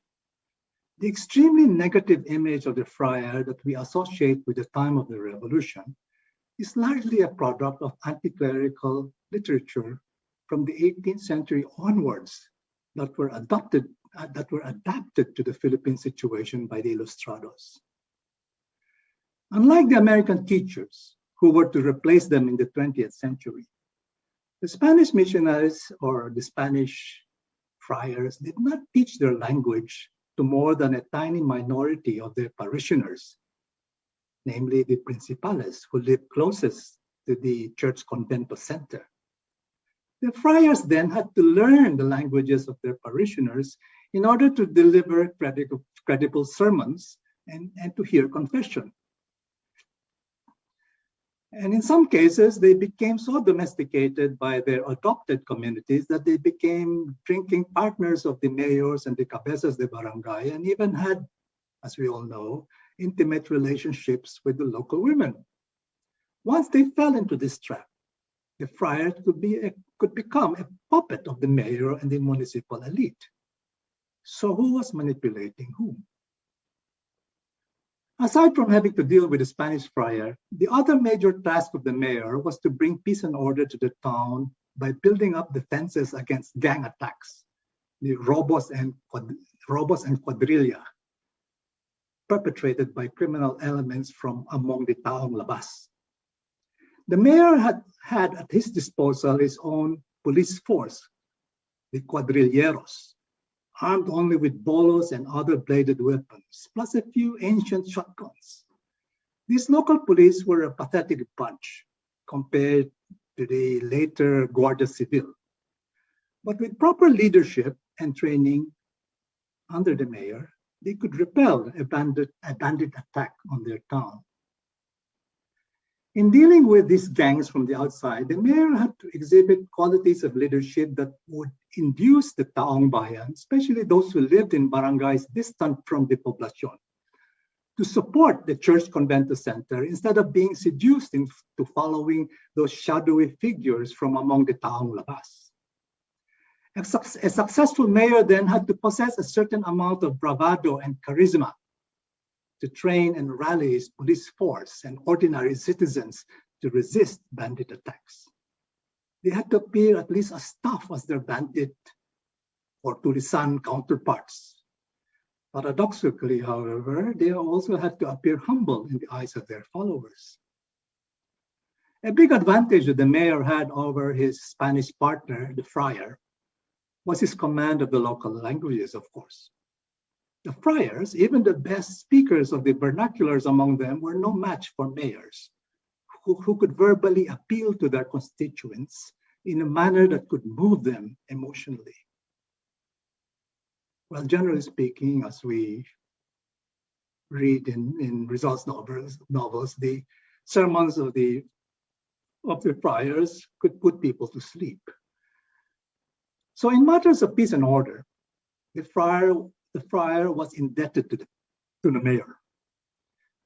While the Spanish Guardia Civil detachment could establish peace and order by force, this was transient and unstable. Mayors could talk effectively, not just to their followers, but to the leaders of disgruntled Taong Labas, to engage even with Tulisanes or Tulisan chiefs in order to neutralize their threats by making deals with them to avoid more serious damage to the community. This was the general situation from the 18th to the mid-19th century. After 1800, however, major changes were taking place in the economy and local politics. The British occupation of Manila from 1762 to 1764 had made evident the determination of the British Empire to put an end to the Spanish Empire that it had been warring against since the 15th century. Working through Masonic lodges, which were originally founded in England in 1717, the British targeted the dominance of the Catholic Church throughout the Spanish Empire. Their ultimate aim was to cripple Spain's Pearl of the Orient, the Philippines, or Filipinas, first by taking control of the external trade of the Philippine colony, and second by undermining the religio-political foundations on which the Spanish Empire was built. The friar lord of the town, as he in fact was, became Britain's ultimate target for subversion. By the 1860s, Manila was fully integrated into the British trading and financial network centered in Hong Kong and Singapore. This was what the French consul in Manila meant when he remarked in 1883 that to all extents and purposes, the Philippines are a British possession. The British trading networks also became conduits for the introduction of subversive literature, so-called subversive literature, and ideas into the Philippine colony. In 1888, the Augustinian friar Jose Rodriguez drew attention to the anti-Catholic pamphlets in both Spanish and Tagalog that were being published in Oxford and Hong Kong and illicitly entering the Philippines. In 1889, Marcelo del Pilar wrote of the Philippines as being bordered by British colonies, I'm quoting del Pilar here, bordered by British colonies, and how the natives in the Philippines are making comparisons between the tranquil and prosperous life on the rugged shores of Hong Kong and Singapore and the paltry and insecure life in the lush abundance of the Filipino archipelago. Del Pilar was voicing the sentiments of his fellow ilustrados that the Spanish Philippines was short on progress and freedom, including the freedom to make more money, in comparison with British Hong Kong and Singapore. And the philocracia, or rule by the religious orders, was to blame, says Marcelo Del Pilar. The British colonies not only prefigured the future liberated Philippines, but would also serve as a secure basis for Filipinos determined to transform their homeland along modern lines. The rising tensions between the Spanish clergy and the town elites was paralleled by heightened efforts of the Spanish army and the Guardia Civil to control the spaces occupied by the Taong Labas. Expeditions were carried out in the 1880s to flush out the bandits and other so-called lawless elements that had infested the spaces beyond the pueblo. It was getting more and more difficult for disgruntled Taong Bayan to simply move out to the peripheries to become Taong Labas without getting chased and captured by the Guardia Civil. The situation came to a head with the outbreak of revolt in August 1896 by the Manila-based Katipunan Secret Society that developed into a major separatist revolt or rebellion involving practically all of the lowland Christian areas by 1898. So let us now return to our discussion of the three modern heroes. And I apologize for this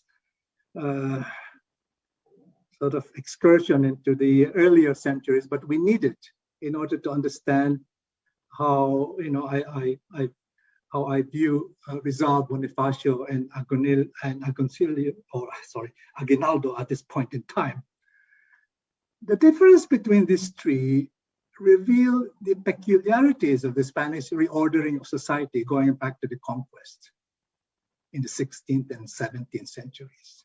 More specifically, their contrasting careers manifest at least three characteristics of the social ordering established by Spain. First was the divide between Manila and the hinterlands, or the metropole versus the pueblos beyond it. Within the pueblo lies the second characteristic, the close relationship between the friar and the local elites, the municipal elites, which was the foundation of Spanish colonial rule. The third characteristic is the division that arose between the pueblo and the uncontrolled spaces beyond it. These characteristics made the Spanish imperial presence de facto indirect, if not informal, until the mid-19th century at least. Making this possible were Madrid's distance, its minimal military presence, and the rugged topography of the larger islands of Filipinas. Again, we start with Rizal.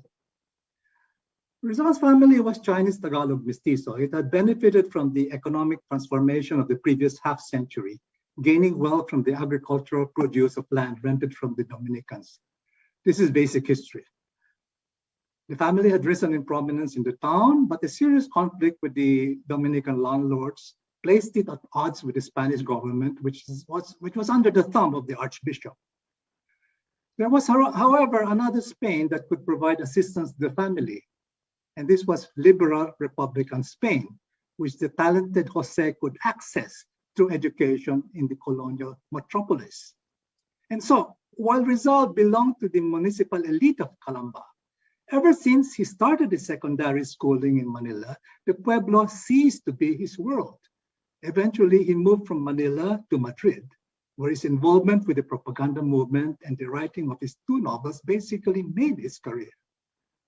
Rizal's novels reflect his readings on Spanish, French, and American history. He was the best example of a Filipino ilustrado who would embrace the modern world that was being formed. The rural Philippines depicted in the Noli are not derived from passages in a town dweller's diary, but are imagined scenarios of towns under the grip of vicious, greedy, and immoral friars and their native puppets. Prototypical pueblos like San Diego needed to be transformed by putting the friars in their place and allowing enlightened, forward-looking locals to take charge. This was one of the goals of the propaganda movement. Rizal's positioning in the social landscape enabled him to broadcast his liberal reformist aims to fellow liberals in Spain, as well as to the Spanish-educated elite in the Philippines. However, the vast majority of the population that could not read Spanish was largely unaware of Rizal's existence, and certainly did not know what his novels were all about. Rizal's aim, in fact, was to reach out to people like himself, Spanish literate members of the town elite, who hopefully could be made to understand where the world was heading in the aftermath of the liberal revolutions in France and the United States, or America, North and South America. Wean the town elites from the friars they had been collaborating with, placed them on the path to modernity, and they would carry forward in their train the so-called poor and ignorant elements of society. Despite the efforts of Ilustrado activists like Rizal, most Filipino elites, except in the provinces adjacent to Manila, did not join the revolt initiated by Bonifacio's Katipunan. The Franciscan friars in Tayabas province, about 100 kilometers southeast of Manila, would observe that the people of the pueblos or the taong bayan who lived around the church convent centers remained loyal to their Spanish pastors. It was only in the peripheries, beyond where the taong labas lived, that there seemed to be some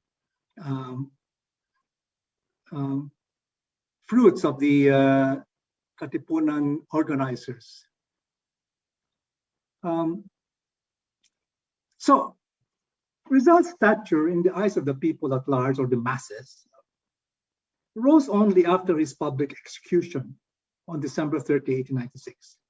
It was Rizal's final work, De Ultimo Adios, rather than his novels that moved the populace. For immediately after its appearance in Spanish, Bonifacio translated it into Huling Paalam and circulated it among the rank and file of the rebels. It was soon translated into other vernaculars as well and read in other regions. Where the poem truly was an inspiration to the nationalist cause was in its effect on the Filipino public that could never access Rizal in the Castilian language. The poem could be inspiring only because it accompanied the dramatic public execution of its author. This event was widely publicized in the newspapers and was also spread by word of mouth. Rizal had indicated in his letters to his friends and family that his final days would be played out in the religious register. The details of his death, the death sentence, the march to the execution site, and even his final words, consummatum est, came to be interpreted by the public as a reenactment of Christ's suffering and death, a story well known to all lowland Christians, irrespective of region, class, and education. The Republican government of Malolos would proclaim Rizal the national hero, not for his world-acclaimed novels, but for his Christ-like death and the consequent promise of redemption for his people. So Rizal, although born in the pueblo of Calamba, found his place in history by moving out of his hometown to be educated in Manila and then in Madrid. Of the three heroes, he is the most accessible to outside observers because he easily fits into the framework of educated elites who were swept into the vortex of late 19th century globalization. Rizal was a mestizo from the periphery of the Spanish Empire who wanted very much to be a citizen of a liberalized Spain. But Spain, towards the end of the century, was an empire in decline, is desperately in need of revenue from its remaining colonies, and therefore unwilling to compromise with the reform-minded Filipino ilustrados. This is where the ugly side of the empire reveals itself, but we must be careful not to project this oppression back into the earlier centuries. Let us now return to Bonifacio.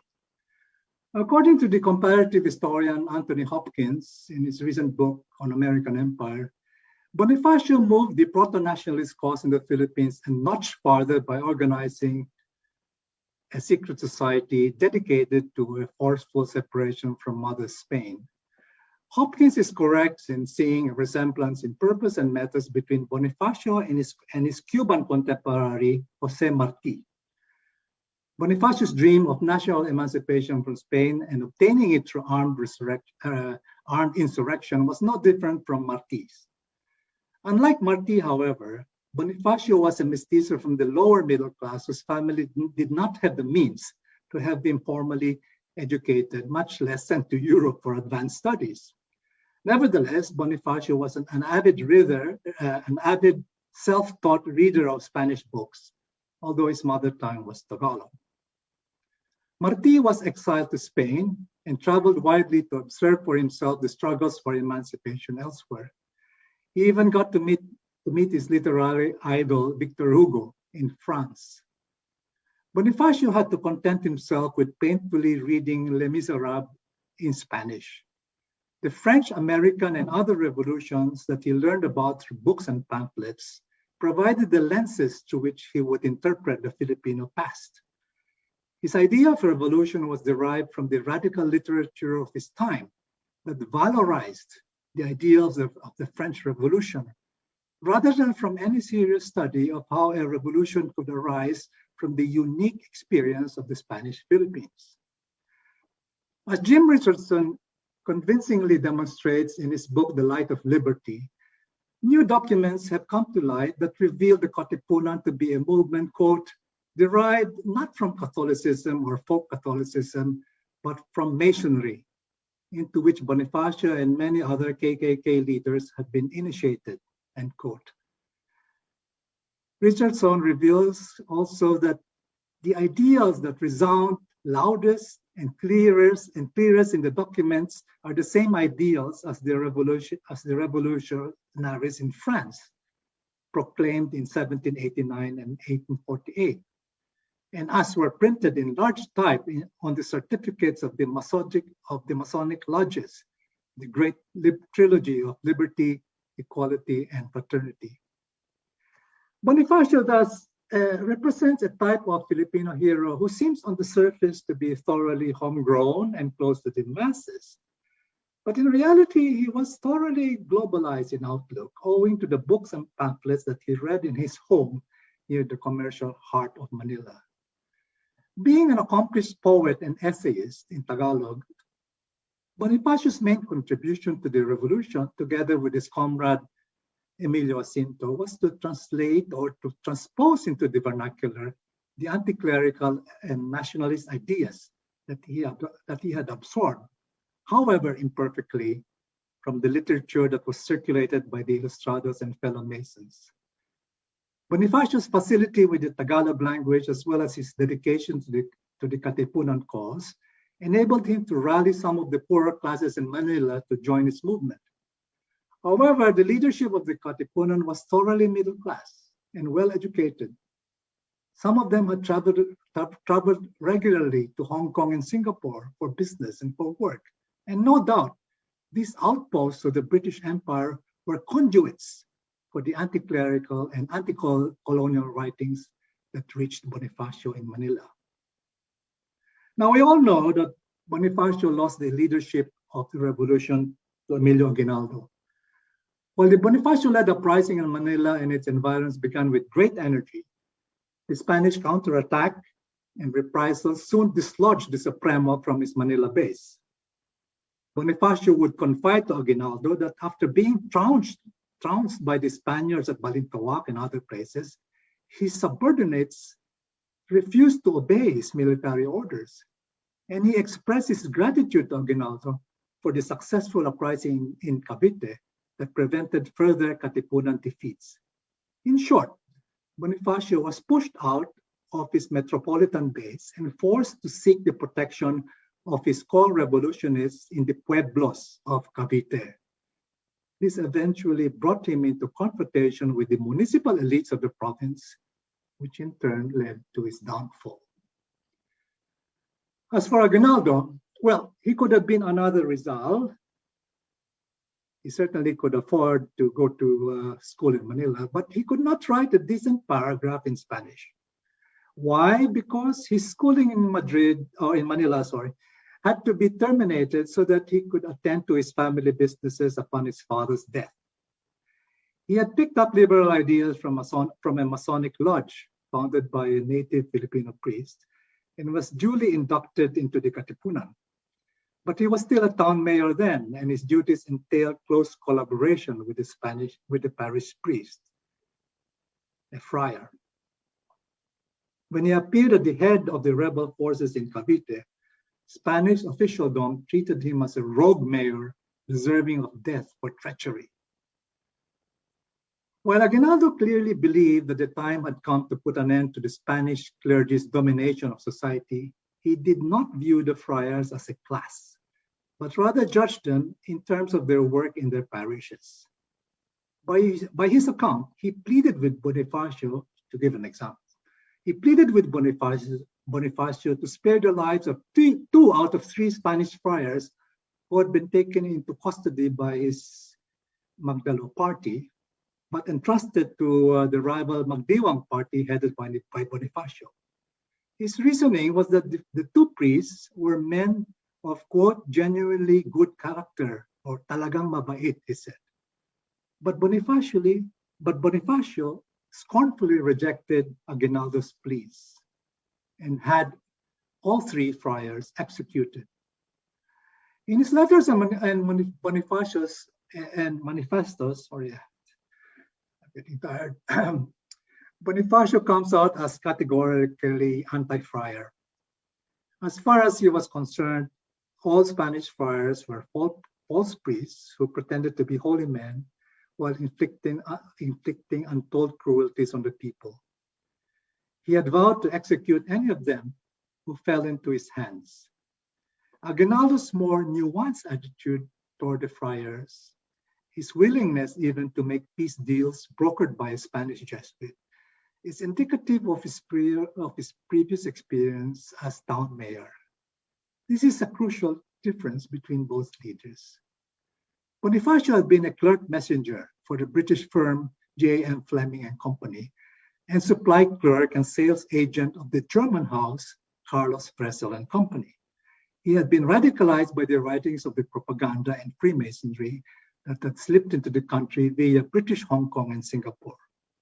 Thrust into the rural environment of Cavite, Bonifacio was in alien territory, where mayors and friars ruled. He addressed his counterpart, his Katipunan counterpart there, as Kapitan, obviously not in reference to Aguinaldo's military rank, but to his reputation as Kapitan Municipal of Cavite Viejo. As I showed earlier in this talk, traditionally the mayor worked closely with the Spanish cura párroco in running a pueblo. A common perception among ilustrados was that mayors were merely puppets of the Spanish friars. In day-to-day municipal affairs, however, mayor and fraile needed each other. The friar was a representative of the colonial power, possessing moral authority as well as physical backup from the local constabulary. But he could also be manipulated or even controlled by the mayor, who had his own means of taming the friar, which included the gossip, the voz común, and of course the women who took charge of maintaining the church and convento. In addition, the mayor, as I showed earlier, had at his disposal a police force, the cuadrilleros, that defended the pueblo against bandit attacks and could easily be transformed into a rebel force. Such was Aguinaldo's experience prior to becoming a revolutionist. Unlike Rizal and Bonifacio, who were driven by ideology, Aguinaldo was a pragmatic leader. He had learned to act in the interests of his constituents, from mediating between autocratic friars and their congregation, mediating with the bandit chiefs in the peripheries, and even in the 1890s, in the 1940s, collaborating with the Japanese army when continued resistance proved futile and self-destructive. It was easy and continues to be easy for liberals and radicals to denigrate characters like him. which is another dimension of the controversy surrounding Aguinaldo.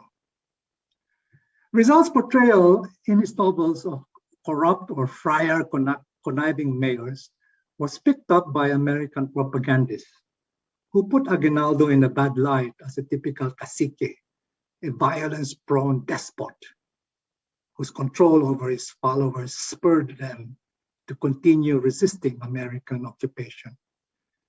A scholarly imprimatur was to this view was provided in 1988 by the eminent Benedict Anderson, who dismissively labeled Aguinaldo and his officer corps as caciques, thereby emptying of meaning their resistance to the American empire. Yet without Aguinaldo and other nationalists with a rural background, the Katipunan would have remained an urban middle-class movement, and the armed resistance to American occupation would have fizzled out much earlier for lack of manpower. Bonifacio's fate was thus sealed when he moved from metropolitan Manila, the center of international trade and de facto satellite of the British Empire, to the pueblos of Cavite province.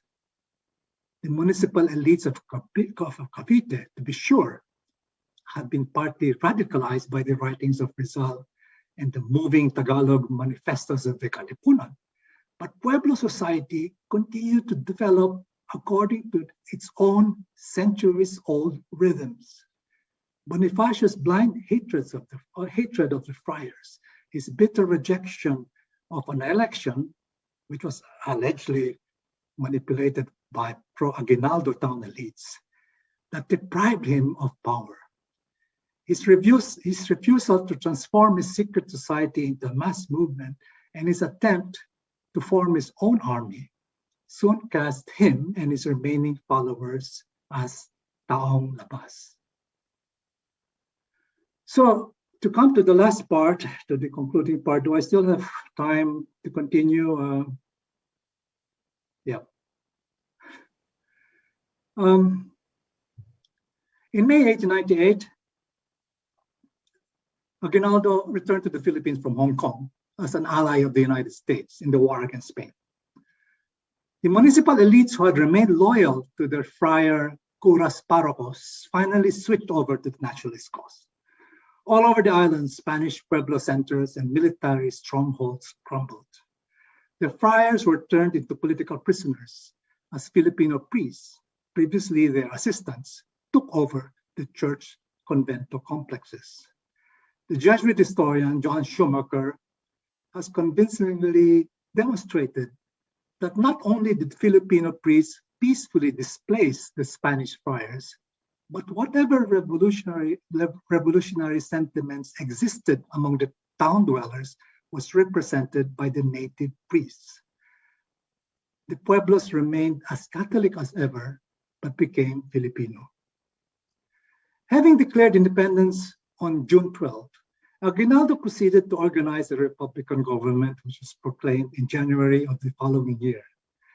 In his final work, based on the revolutionary papers, Onofre Corpus showed that recognition of Aguinaldo as president was widespread in late 1898 and early 1899. The issue remaining to be resolved was the degree to which provincial or regional interests could be preserved. The degree to which the national polity was grounded in a common Malayo-Hispanic Christian civilization developed over 300 years would arguably have led to a federal system that would have been even more united than what the American Revolution achieved in the United States. However, the war with the Americans broke out at the very moment that the Republic was beginning to function and to spread its power beyond Luzon. American propaganda and military victories ensured that Aguinaldo would be vilified as an Oriental despot, and that the broadly based republic that he presided over would be downgraded to merely a Tagalog insurrection.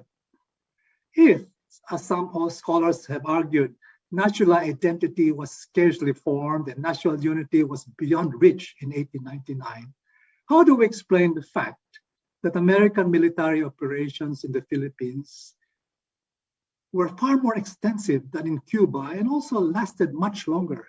In fact, the Philippine-American War was a big problem for the United States.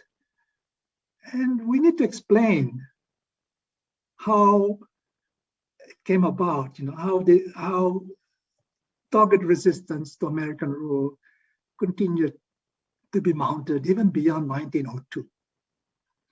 The thrust of American scholarship has been to accentuate regional differences so that the revolution against Spain could be reduced to merely a Tagalog insurrection. After all, a major justification of the United States' refusal to recognize the Malolos Republic and to forcibly acquire the Philippines was that, being localistic in outlook, Filipinos were not fit or not ready for self-government. Regional diversity is certainly a given, but what needs to be explored further are the supranational or civilizational implications of the Spanish Catholic organization or ordering of Filipino society. The extraordinary attention that the Aguinaldo government gave to fostering Rizal as national hero indicates that religion was the bond that would hold the diverse regions together.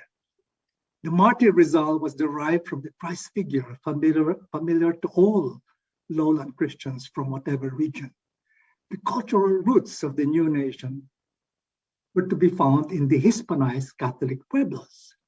But even beyond the pueblo centers, we find traces of these cultural roots in the so-called millenarian movements that proliferated in Luzon, the Visayas, and even northern Mindanao in the late 19th century. Christ figures such as Burgos and Rizal, plus a host of martyrs of the revolutionary movement, were venerated by sects all over the archipelago. Where did this nationalist layer of beliefs come from? The evidence points to the native clergy. Throughout the 19th century, the brightest sons of families from all the pueblos in the country traveled to seminaries in Manila to study for the priesthood. They learned not just Catholic theology, but religious history as well. Officially, the native clergy played second fiddle to the friars, but just like the town mayors, they operated on a clandestine level as well.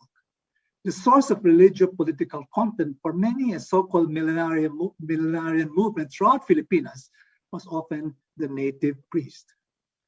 When the Spanish friars fell from grace in late 1898 and were forced out, native and mestizo assistant priests were ready to take over the parishes, and for a brief period they did. The Catholic faith remained intact as the changing of the guard took place. But the Filipino leadership, both secular and religious, soon faced the greatest crisis that it had ever experienced: the American occupation or the American invasion. And here I quote from Anthony Hopkins' 800-page book on American Empire, published in 2018. In 1898, says Hopkins, the United States joined the Anglo-Saxon army of crusaders marching us to war and treading where the saints had trod to bring Christianity and civilization to the world. Protestantism was, to again quote Hopkins, on the march in a campaign to create a world empire that has so long been waiting for it. The arrival of US forces in the Philippines was to pave the way for the American missionaries and teachers who would attempt to fill the void in the pueblos caused by the abrupt departure of the Spanish friars. US intervention began in 1898, was an attempt to replace the lowland Catholic Malayo-Hispanic civilization produced by over 300 years of Spanish rule with one imbued by Anglo-Saxon Protestant features through the universal teaching of English, the language of the new rulers.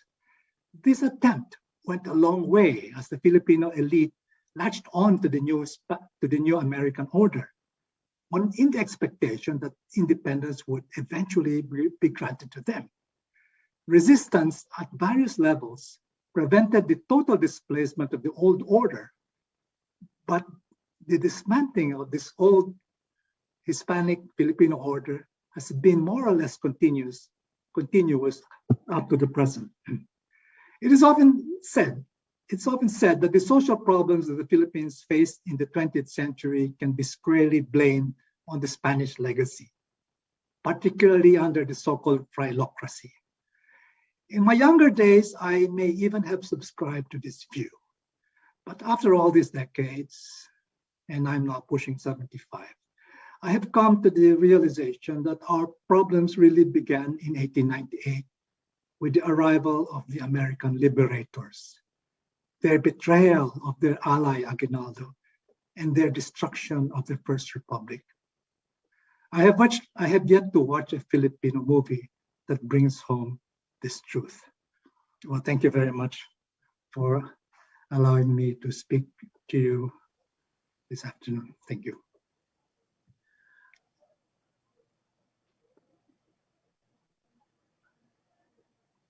Ayan po, maraming salamat po kay Dr. Ileto. Totoo na hindi tayo binigo ni Dr. Ileto ng paghahanap ng malalaking sagot para sa mga malalaking tanong ng ating panahon. Sa mga naghahanap po kung saan mapapanood yung replay nito, makapanood niyo po ito, i-announce po sa FB page ng CCP, Intertextual Division at ng Philippine Pen. Uli, maraming salamat po sa napakahusay na presentasyon at lecture sa atin ng Dr. Ileto para sa Jose Rizal Lecture. Narito po ang ating unang reactor. Makata Quintista, Director ng Cebuano Studies at Professor sa Department of Communications, Linguistics and Literature sa University of San Carlos, si Dr. Hope Sabanpan-Yul. Chair ng Humanities Division ng National Research Council of the Philippines at Commissioner para sa Wikang Cebuano sa Komisyon sa Wikang Filipino, KWF. Mga kapatid sa panulat, Dr. Hope Sabanpan-Yul. Good morning, everyone. I'm going to talk about there are some local heroes that we have here in Cebu, and this is a very good occasion because we're talking about heroes, no? So there is we know that when we talk about heroism, we have the very famous Lapu-Lapu, but we also have other heroes that need to be studied, especially since they don't have that much of a stature. But we all know Leon Quilat, or the Lightning General, who was really Don Pantaleon Villegas, and he mounted a successful battle on Tres de Abril Street in the city of Cebu on April 3, 1898. He was able to drive the Spanish forces to retreat to Fort San Pedro. And Villegas was actually a 24-year-old revolutionary who was not from Cebu but was from Negros Oriental. And he found work in a drugstore and bakery but was recruited by the Katipunan in Manila and appointed to head the Cebu chapter. Other local heroes that we have are Francisco del Castillo. These names are probably very unfamiliar to most of us because we only know the big names as mentioned by Dr. Ileto earlier in his talk. But we also need to look at some of the smaller so-called heroes. He was one of the 19 martyrs of Aklan, a fisherman native of Cebu, and he's all mistakenly known as, from Aklan, but he was present in a meeting of the KKK in 1895 inside the San Mateo Caves in Morong, Rizal. And Castillo would be what Dr. Erlinda Alburo would say, the loan to another Visayan arena of the revolution, because Leon Quilat was actually from Negros Oriental. They were both of humble origin and were assigned to lead the uprising in a place other than their hometown. And then we have a very interesting trivial like matter, the initials AM. There were two leaders of the revolution who had these initials. One was Alejo Miñosa and the other one was General Arcadio Maxilom. But also interesting is that we have names for these generals, like or leaders. They go by other names, like Luis Flores was known as Unos or Storm. We know Leon Kilat as or Kidlat Lightning, Leon Kilat, Pantaleon Villegas. And then we have Eugenio Hines as Lindol and Tomas Burgos as Ahos. And Alejo Miñosa was known as Suot because he could just, go through the dark or through the thick. And he was in the core group that planned the April uprising in both meetings on April 2 and 3. And he was with Leon Kilat and Hines when they led the attack against Captain Monfort's men at Pahina Bridge in Cebu. And then Arcadio Maxilom, the other AM, from an employee of Don Fausto Tabo-Tabo in Tuburan, Cebu, he became a general in the revolution and also the police councilor of the Provincial Council of the Philippine Republic. Actually, not much is written about them. There are snippets about them, but we also need to probably look into like more of that. I am reminded of one of the projects of what's his name, Vicente. His name will come back to me. He did Bonifacio Arana's documentary, and he studied the legacy of Bonifacio Aranas, who came from Camiguin. Another hero would be Juan Climaco, and Juan Climaco is a one of the Cebuanos who were loyal to Spain in the beginning, but he joined the resistance against the Americans.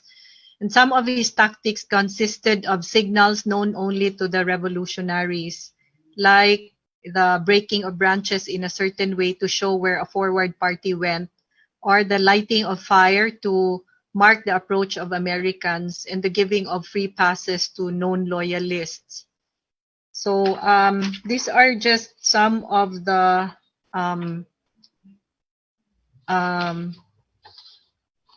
heroes that we have, including the Alinio brothers.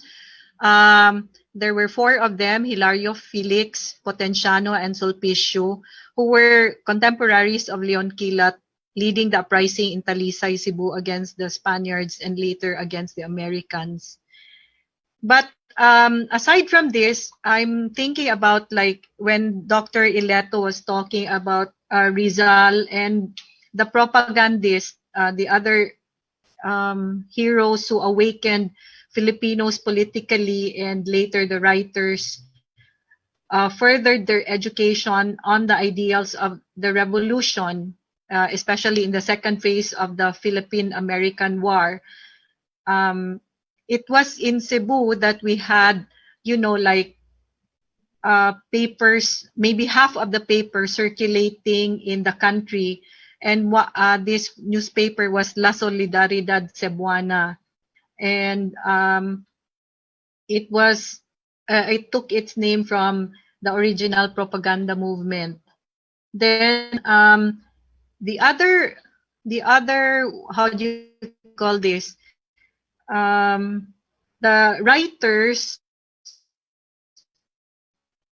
Dr. Ileto mentioned, people started taking momentum from the fact that Rizal's writings were then translated and studied. So there was a clique of Cebuano writers who took to the task of translating almost all of the works of Rizal and some of the other heroes like Bonifacio, Mabini, and Del Pilar in order to provide the basis for their own attempts at social reforms. And the Bagong Kusog, which is also one of the oldest newspapers here at the Cebuano Study Center, we have the archives and we provide online access to this courtesy of the National Commission for Culture and the Arts. The newspaper became a venue for published translations in 10 Philippine and world languages of the first part of like the Mi Ultimo Adios. Now, the Bagong Kusog also functioned as a clearinghouse of information, opinion, and grievances, whether it was placed in regular columns or the editorials and reports, or maybe through, well, we can say through poetry and fiction. So until the 1930s, there was a strong sense of nationalism that elicited contributions from not just writers, but also from readers in an effort to clarify issues and express common hopes and fears. You have that. Then some of the writers, very important writers, especially in fiction, we have Vicente Soto, who stands out for the pioneering story and mamming, and also his plays. We consider him more of a propagandist than a literary man. Soto wrote like the original Company of Rizal on anti-clerical and anti-Spanish plots and themes. And then we also have Vicente Rama, who was actually the publisher of Bagong Kusog at that time. He was a journalist, politician, like Vicente Soto, and he talked about social vices and caricatured some of these, abuses in stories like Si Amboy ang Palahubog and Torquata.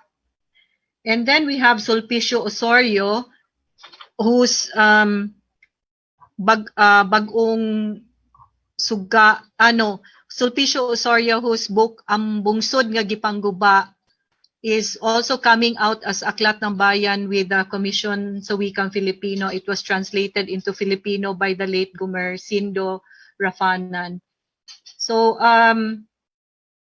Sulpicio Osorio exposed the vices in stories like Pagkapukan ni Haring Bedigos and Pagtulunan ni Confucius. So we have these patriotic writers. And we can also cite a few Cebuano novels. Can I go back to the screen and then later na lang tong rest of the slide? Okay. There was other novels like Gikan sa Ispidno ngadto sa Langit, which is From Hell to Heaven, and we have Florentino Suicos, Puthaw ug Dugo or Steel and Blood, and then Angel Enemesios, Hulagway Lamang or Only a Picture, and then we have also Vicente Rama's Bungaw sa Mga Kasalanan or On the Brink of Sins, and Tinuan. And also Angel de Campos, Atong Katilingban or Our Society, and other earlier novels which came out in book form. And these are Juan Villagonzalo. It's considered the first Cebuano novel without a brother, Walay Igsuon, and also the book by Nicolas Raffles, which is Ang Pulahan. Now, I was asked to talk about the role of the regional centers in the writing of national history, and then so we have the Cebuano Study Center. It's actually let me just share back my screen. It's a center of research on all aspects of Cebuano culture and function as special library and to house source materials pertaining to Cebu. And that's why we can have archives to cater to different needs. Like you can have archives for to check on reference materials. You can also use it for historical research. But we house the materials on most of the Cebuano-speaking areas in the country, so we get archives from all over. And then it's also a research center devoted to studies pertaining to Cebu in the area of the humanities and social sciences, most specifically. And we also are functioning as a special office assisting in the promotion of Cebuano culture and the arts. And one of our recent projects have to do with provincial town history. Since we're talking about history and also the making of histories, I think it's very important to also talk about the project that was sponsored by the provincial government under the leadership of former Governor Gwen, and now she's also governor again, Gwen Garcia.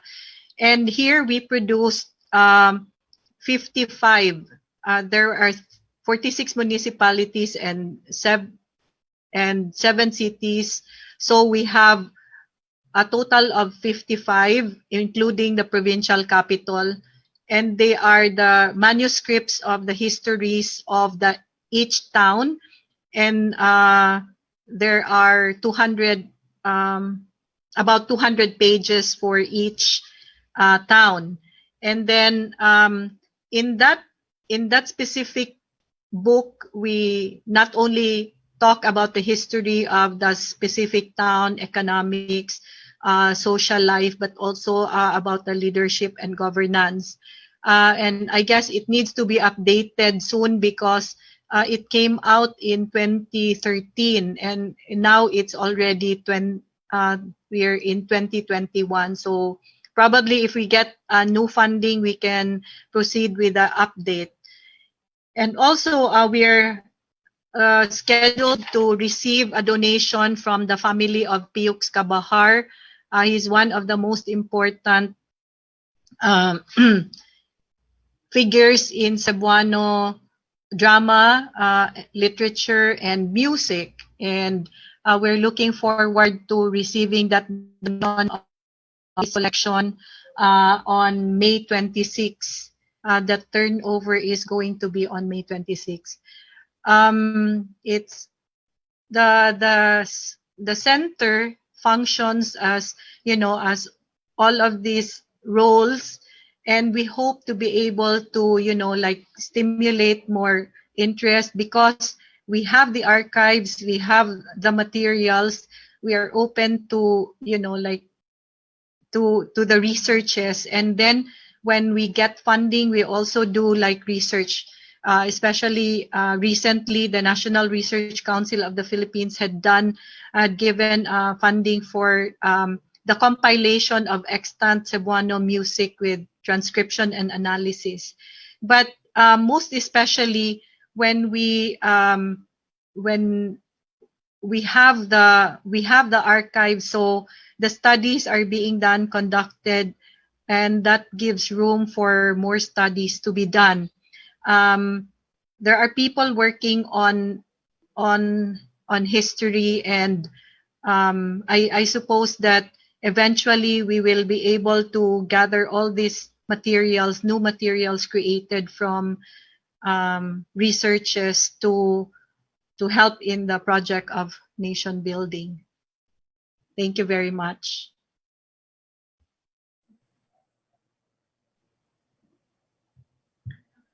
Maraming salamat po, Dr. Yu. Professor of History at Chair ng History and Philosophy, College of Social Sciences, University of the Philippines, si Dr. Maria Nela B. Florendo. Ang ating second reactor, naging Fulbright Scholar in Residence siya sa University of Memphis, Lambert sa Tennessee noong 2016 at 2017. At Senior Fulbright Fellow sa Department of History at Center of Southeast Asian Studies ng University of Michigan sa Ann Arbor. Ang kanyang disertasyon na Cordillera Resistances to Assimilation historical interpretation ay isa sa mga batayang pag-aaral sa Cordillera Study Center. Muli ang ating ikalawang reactor, Dr. Maria Nela B. Florendo.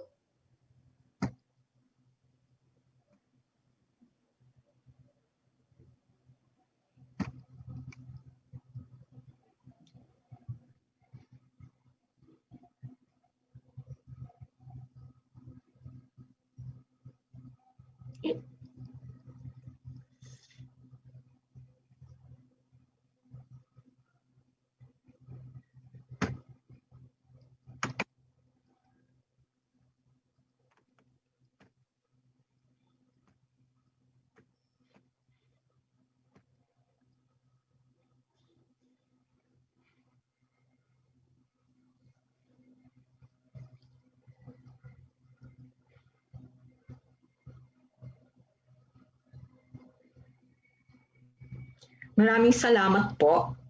I greet you all. Good morning from Baguio City up here in the Cordillera. And I must say it is a triple honor to be with you today, to be a participant in this PEN Congress as a reactor to Dr. Ileto, the historian's historian. And third, it is an honor to bring the Cordillera, the periphery, to be part of national memory and discourse in the ongoing quincentennial commemoration of 2021. I have entitled this reaction, Local Regional Histories and the Art of National Commemoration.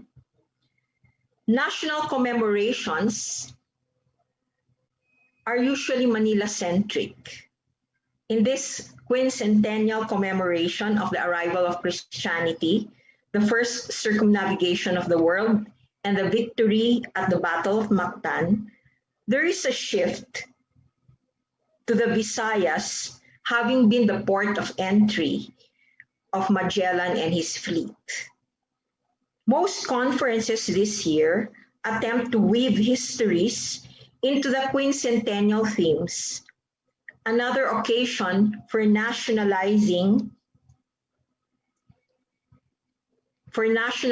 events to form national memory. How should the meanings of these events be established? Does the Cordillera have any right to be part of this national remembering, which we are doing with the quincentennial of the arrival of Christianity? Are their meanings relevant to the region?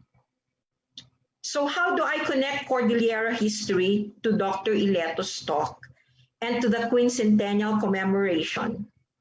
Dr. Ileto mentioned spaces outside the pueblo.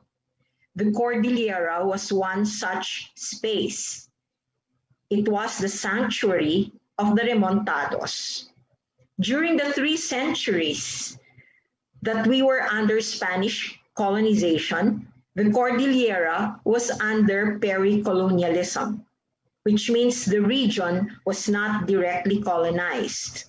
But it would be anomalous to say that the Cordillera was unaffected by developments in the colonized lowlands of the Ilocos and Cagayan. In the 1570s, when Salcedo discovered Igorot gold in the Ilocos, the Spaniards began the relentless discovery of the Igorot mines. When Cagayan participated in the tobacco monopoly, the economic activity resulted in the smuggling of tobacco from the uplands. Direct rule over the Cordillera may be traced to the creation of the special political unit Comandancia del País de Igorotes in 1826. So if we were to periodize our colonial history under Spain, while many areas would start with periodization from 1565, the Cordillera would periodize its history under direct colonization only in the 1800s.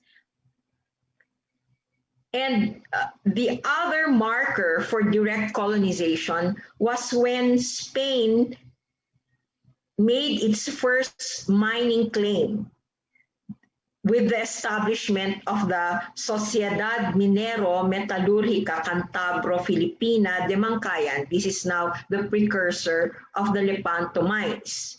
This Spanish mining claim was approved in 1856. If we were to survey the early missions in the Cordillera and its fringes,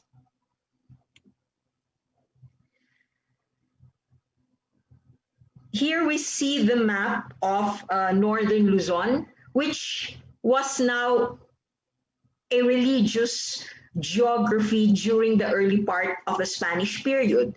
So all of northern Luzon would be part of the Archbishopric of Nueva Segovia.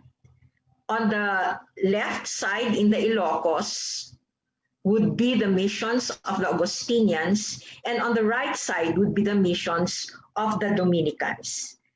In the next slides, we see the missions, the churches that were established by the Dominicans. This is in Apayao.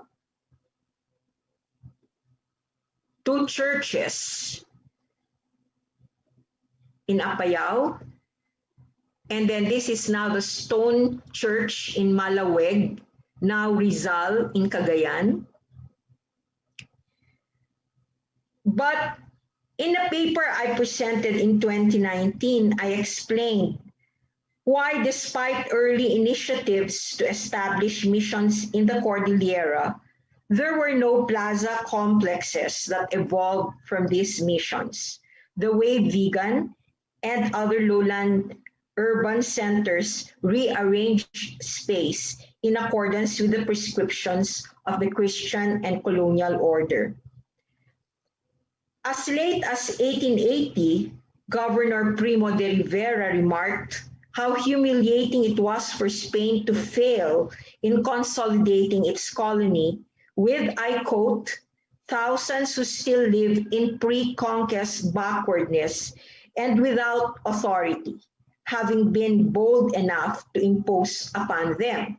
So that William Henry Scott referred to the peoples of the Cordillera as tribus independientes, if only to emphasize the degree of autonomy of the peoples of the Cordillera until the end of the Spanish colonial rule. So how do we treat areas under peri-colonialism in this whole process of national remembering and also forgetting? It was during the celebration of the centennial of the Philippine Revolution and the Declaration of Philippine Independence in 1996 and 1998 respectively, when National Artist for Literature Rasil Mojares, in a paper on local histories, challenged historians to move out from the template of a homogenizing national memory. Local histories should not be mere translations of national events, so that when we celebrate the Katipunan, we locate Katipunan chapters all over the Philippines. Local histories should be able to capture unique events, historic figures, responses, and conditions, rather than juxtaposing a national template. This would require a paradigm shift in terms of historical methodology and the purpose for reconstructing the Cordillera past.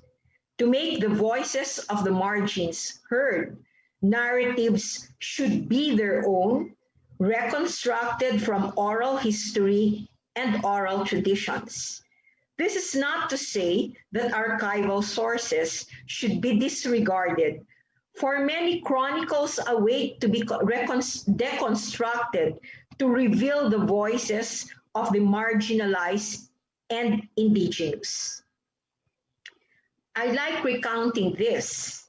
Fast forward in 2013, while conducting a local history training in Apayao for Heritage Month, a teacher participant asked me, if what was being highlighted as heritage was Christian heritage. Inasmuch as there was interest in the church ruins of Matagisi and Putol. These were the churches I showed a while ago. This is now the Putol Church, and this is now the Matagisi Church that were established in the 1600s, so rather early, specifically by the Dominicans. And the teacher participant gently said in Ilocano, "Ma'am, we are pagans." And there's now the emphasis on Christian heritage. I thought at that moment that history should not be homogenizing and generalizing. Local and regional histories, as we believe up here in the North, should not be considered antithetical to national history. For a heterogeneous society like the Philippines, by virtue of ethnicity, religion, economic, and political development, we can never have a national history without understanding local and regional identities and their temporal contexts. In commemorating the 3 quincentennials this 2021, the occasion provides the Cordillera and Northern Luzon a venue for historical reconstruction of local regional space with 1521 as temporal context. The sense of agency surfaces. When the colony was being Christianized, the Cordillera peoples held on to their indigenous institutions. Francisco Antolin's Noticias Infieles Igorotes explains that the Igorots prefer their system of belief to that of the Christian social order. Their system of belief bound the people through the performance of rituals. Their chieftains were familiar to them compared to the appointed Christian gobernadorcillos and cabezas. They associated the lowlands with diseases and the highlands as safe haven. Both processes of making national memory an inclusive memory, and so with local histories connecting to the broader context of nation, are dynamic but are not without tension.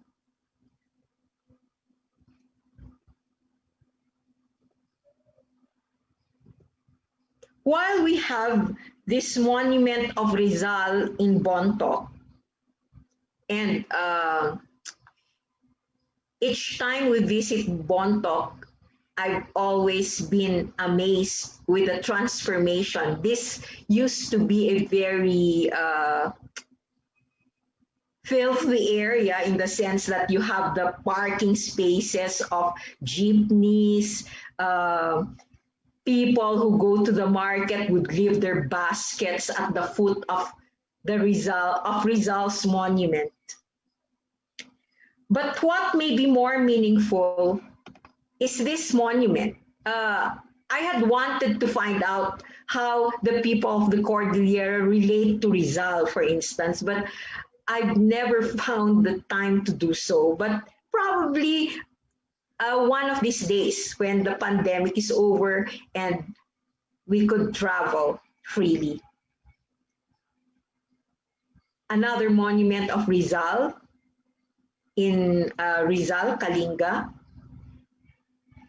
And as I was saying a while ago, maybe the more meaningful monument would be this: the 3 martyrs of the foiled Chico River Dam project, which unfortunately the Department of Public Works and Highways wanted to demolish. The DPWH wanted to build a new shrine relocated in a more scenic spot with a view deck. This is demolishing local history and the people's identity. I'd like to close this brief reaction by saying both the constructions of national history and local history initiate us to a process of remembering and forgetting, sometimes resulting in some myth-making. Thank you. Maraming salamat po.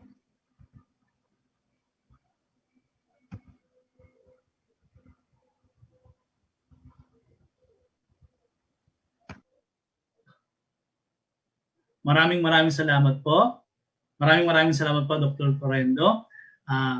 Salamat po sa lahat ng mga naging tagapagsalita natin this morning session, sa ating pong keynote address ni Brother Carl Gaspar, sa ating pong panayam ng Jose Rizal Lecture kay Dr. Reynaldo Ileto, at sa mga tagapag-reactors po natin, si Dr. Norma Mapansagonos, Marites Gonzalo, kasama rin po natin si Dr. Marianela Florendo at Dr. Hope Sibanpan Yu. Muli po, dahil po sa kakapusan ng oras at sa dami ng mga nagsasalita, ikinalulungkot po namin na hindi posibleng magkaroon ng question and answer. Pero kung may tanong po kayo, pwede niyo po ipadala din sa chat box. Gagawin po namin buong aming makakaya para may padala po ito sa kinauukulan. Maraming salamat po. Sisikapin po namin ito na iparating agad. Muli po, kung sa mga gusto mapanood yung replay po nito, pwede po puntahan ng FB page ng Intertextual Division ng Cultural Center of the Philippines at sa FB page din po ng Philippine PEN. Bilang pampinig na pananalita, halina't sama-sama nating pakinggan ang Pangulo ng Cultural Center of the Philippines, Mr. Arsenio J. Lizazo.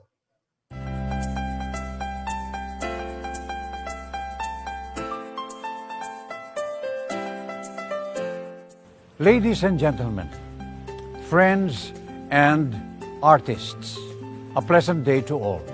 On behalf of the Cultural Center of the Philippines, I would like to congratulate the Philippine Center of International Poets, Essayists, Novelists for holding its annual Congress, which aims to capture the linguistic and cultural inclusivity that the digital space enables, as well as speak of the collective hope of the Filipinos during these uncertain times.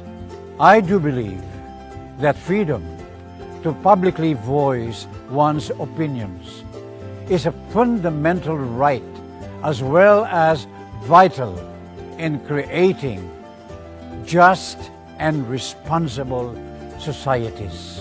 Freedom of speech is a prerequisite for creating the future we want, so as to find the right solutions to complex problems. Since we depend on the best arguments and insights we can get, I feel there is a need to hear from other people their thoughts on various issues, because there are lessons to be learned from them.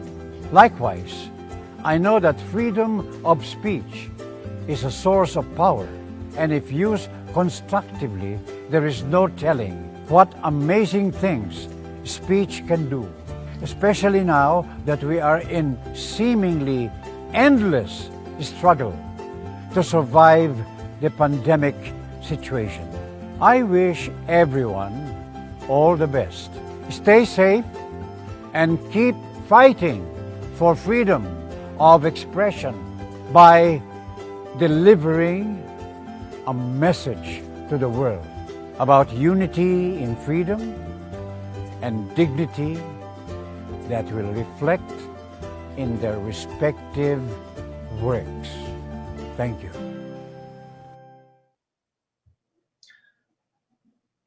Maraming salamat po, Mr. Arsenio Lizaso. Salamat din po sa Cultural Center of the Philippines Intertextuality Division. Sa pangalan po ng Philippine Pen, maraming salamat po at naging posible ang isang makabuluhan at makahulugang umaga sa ating lahat. Dito po nagtatapos ang ating programa ngayong umaga. Makikita-kita tayo muli dito sa same Zoom link mamayang alas 2 ng hapon para sa Free the World. Magiging kaabang-abang ang mga pagtatanghal. At sa mga gusto pong maging kasapi ng PEN, mangyaring pumunta lang po sa website ng Philippine Pen, philippinepen.ph. Muli, ako po ang inyong tagapagpadaloy, Eros S. Atalia, board member ng Philippine Pen. Magandang umaga po at maraming salamat sa inyong lahat. Mabuhay!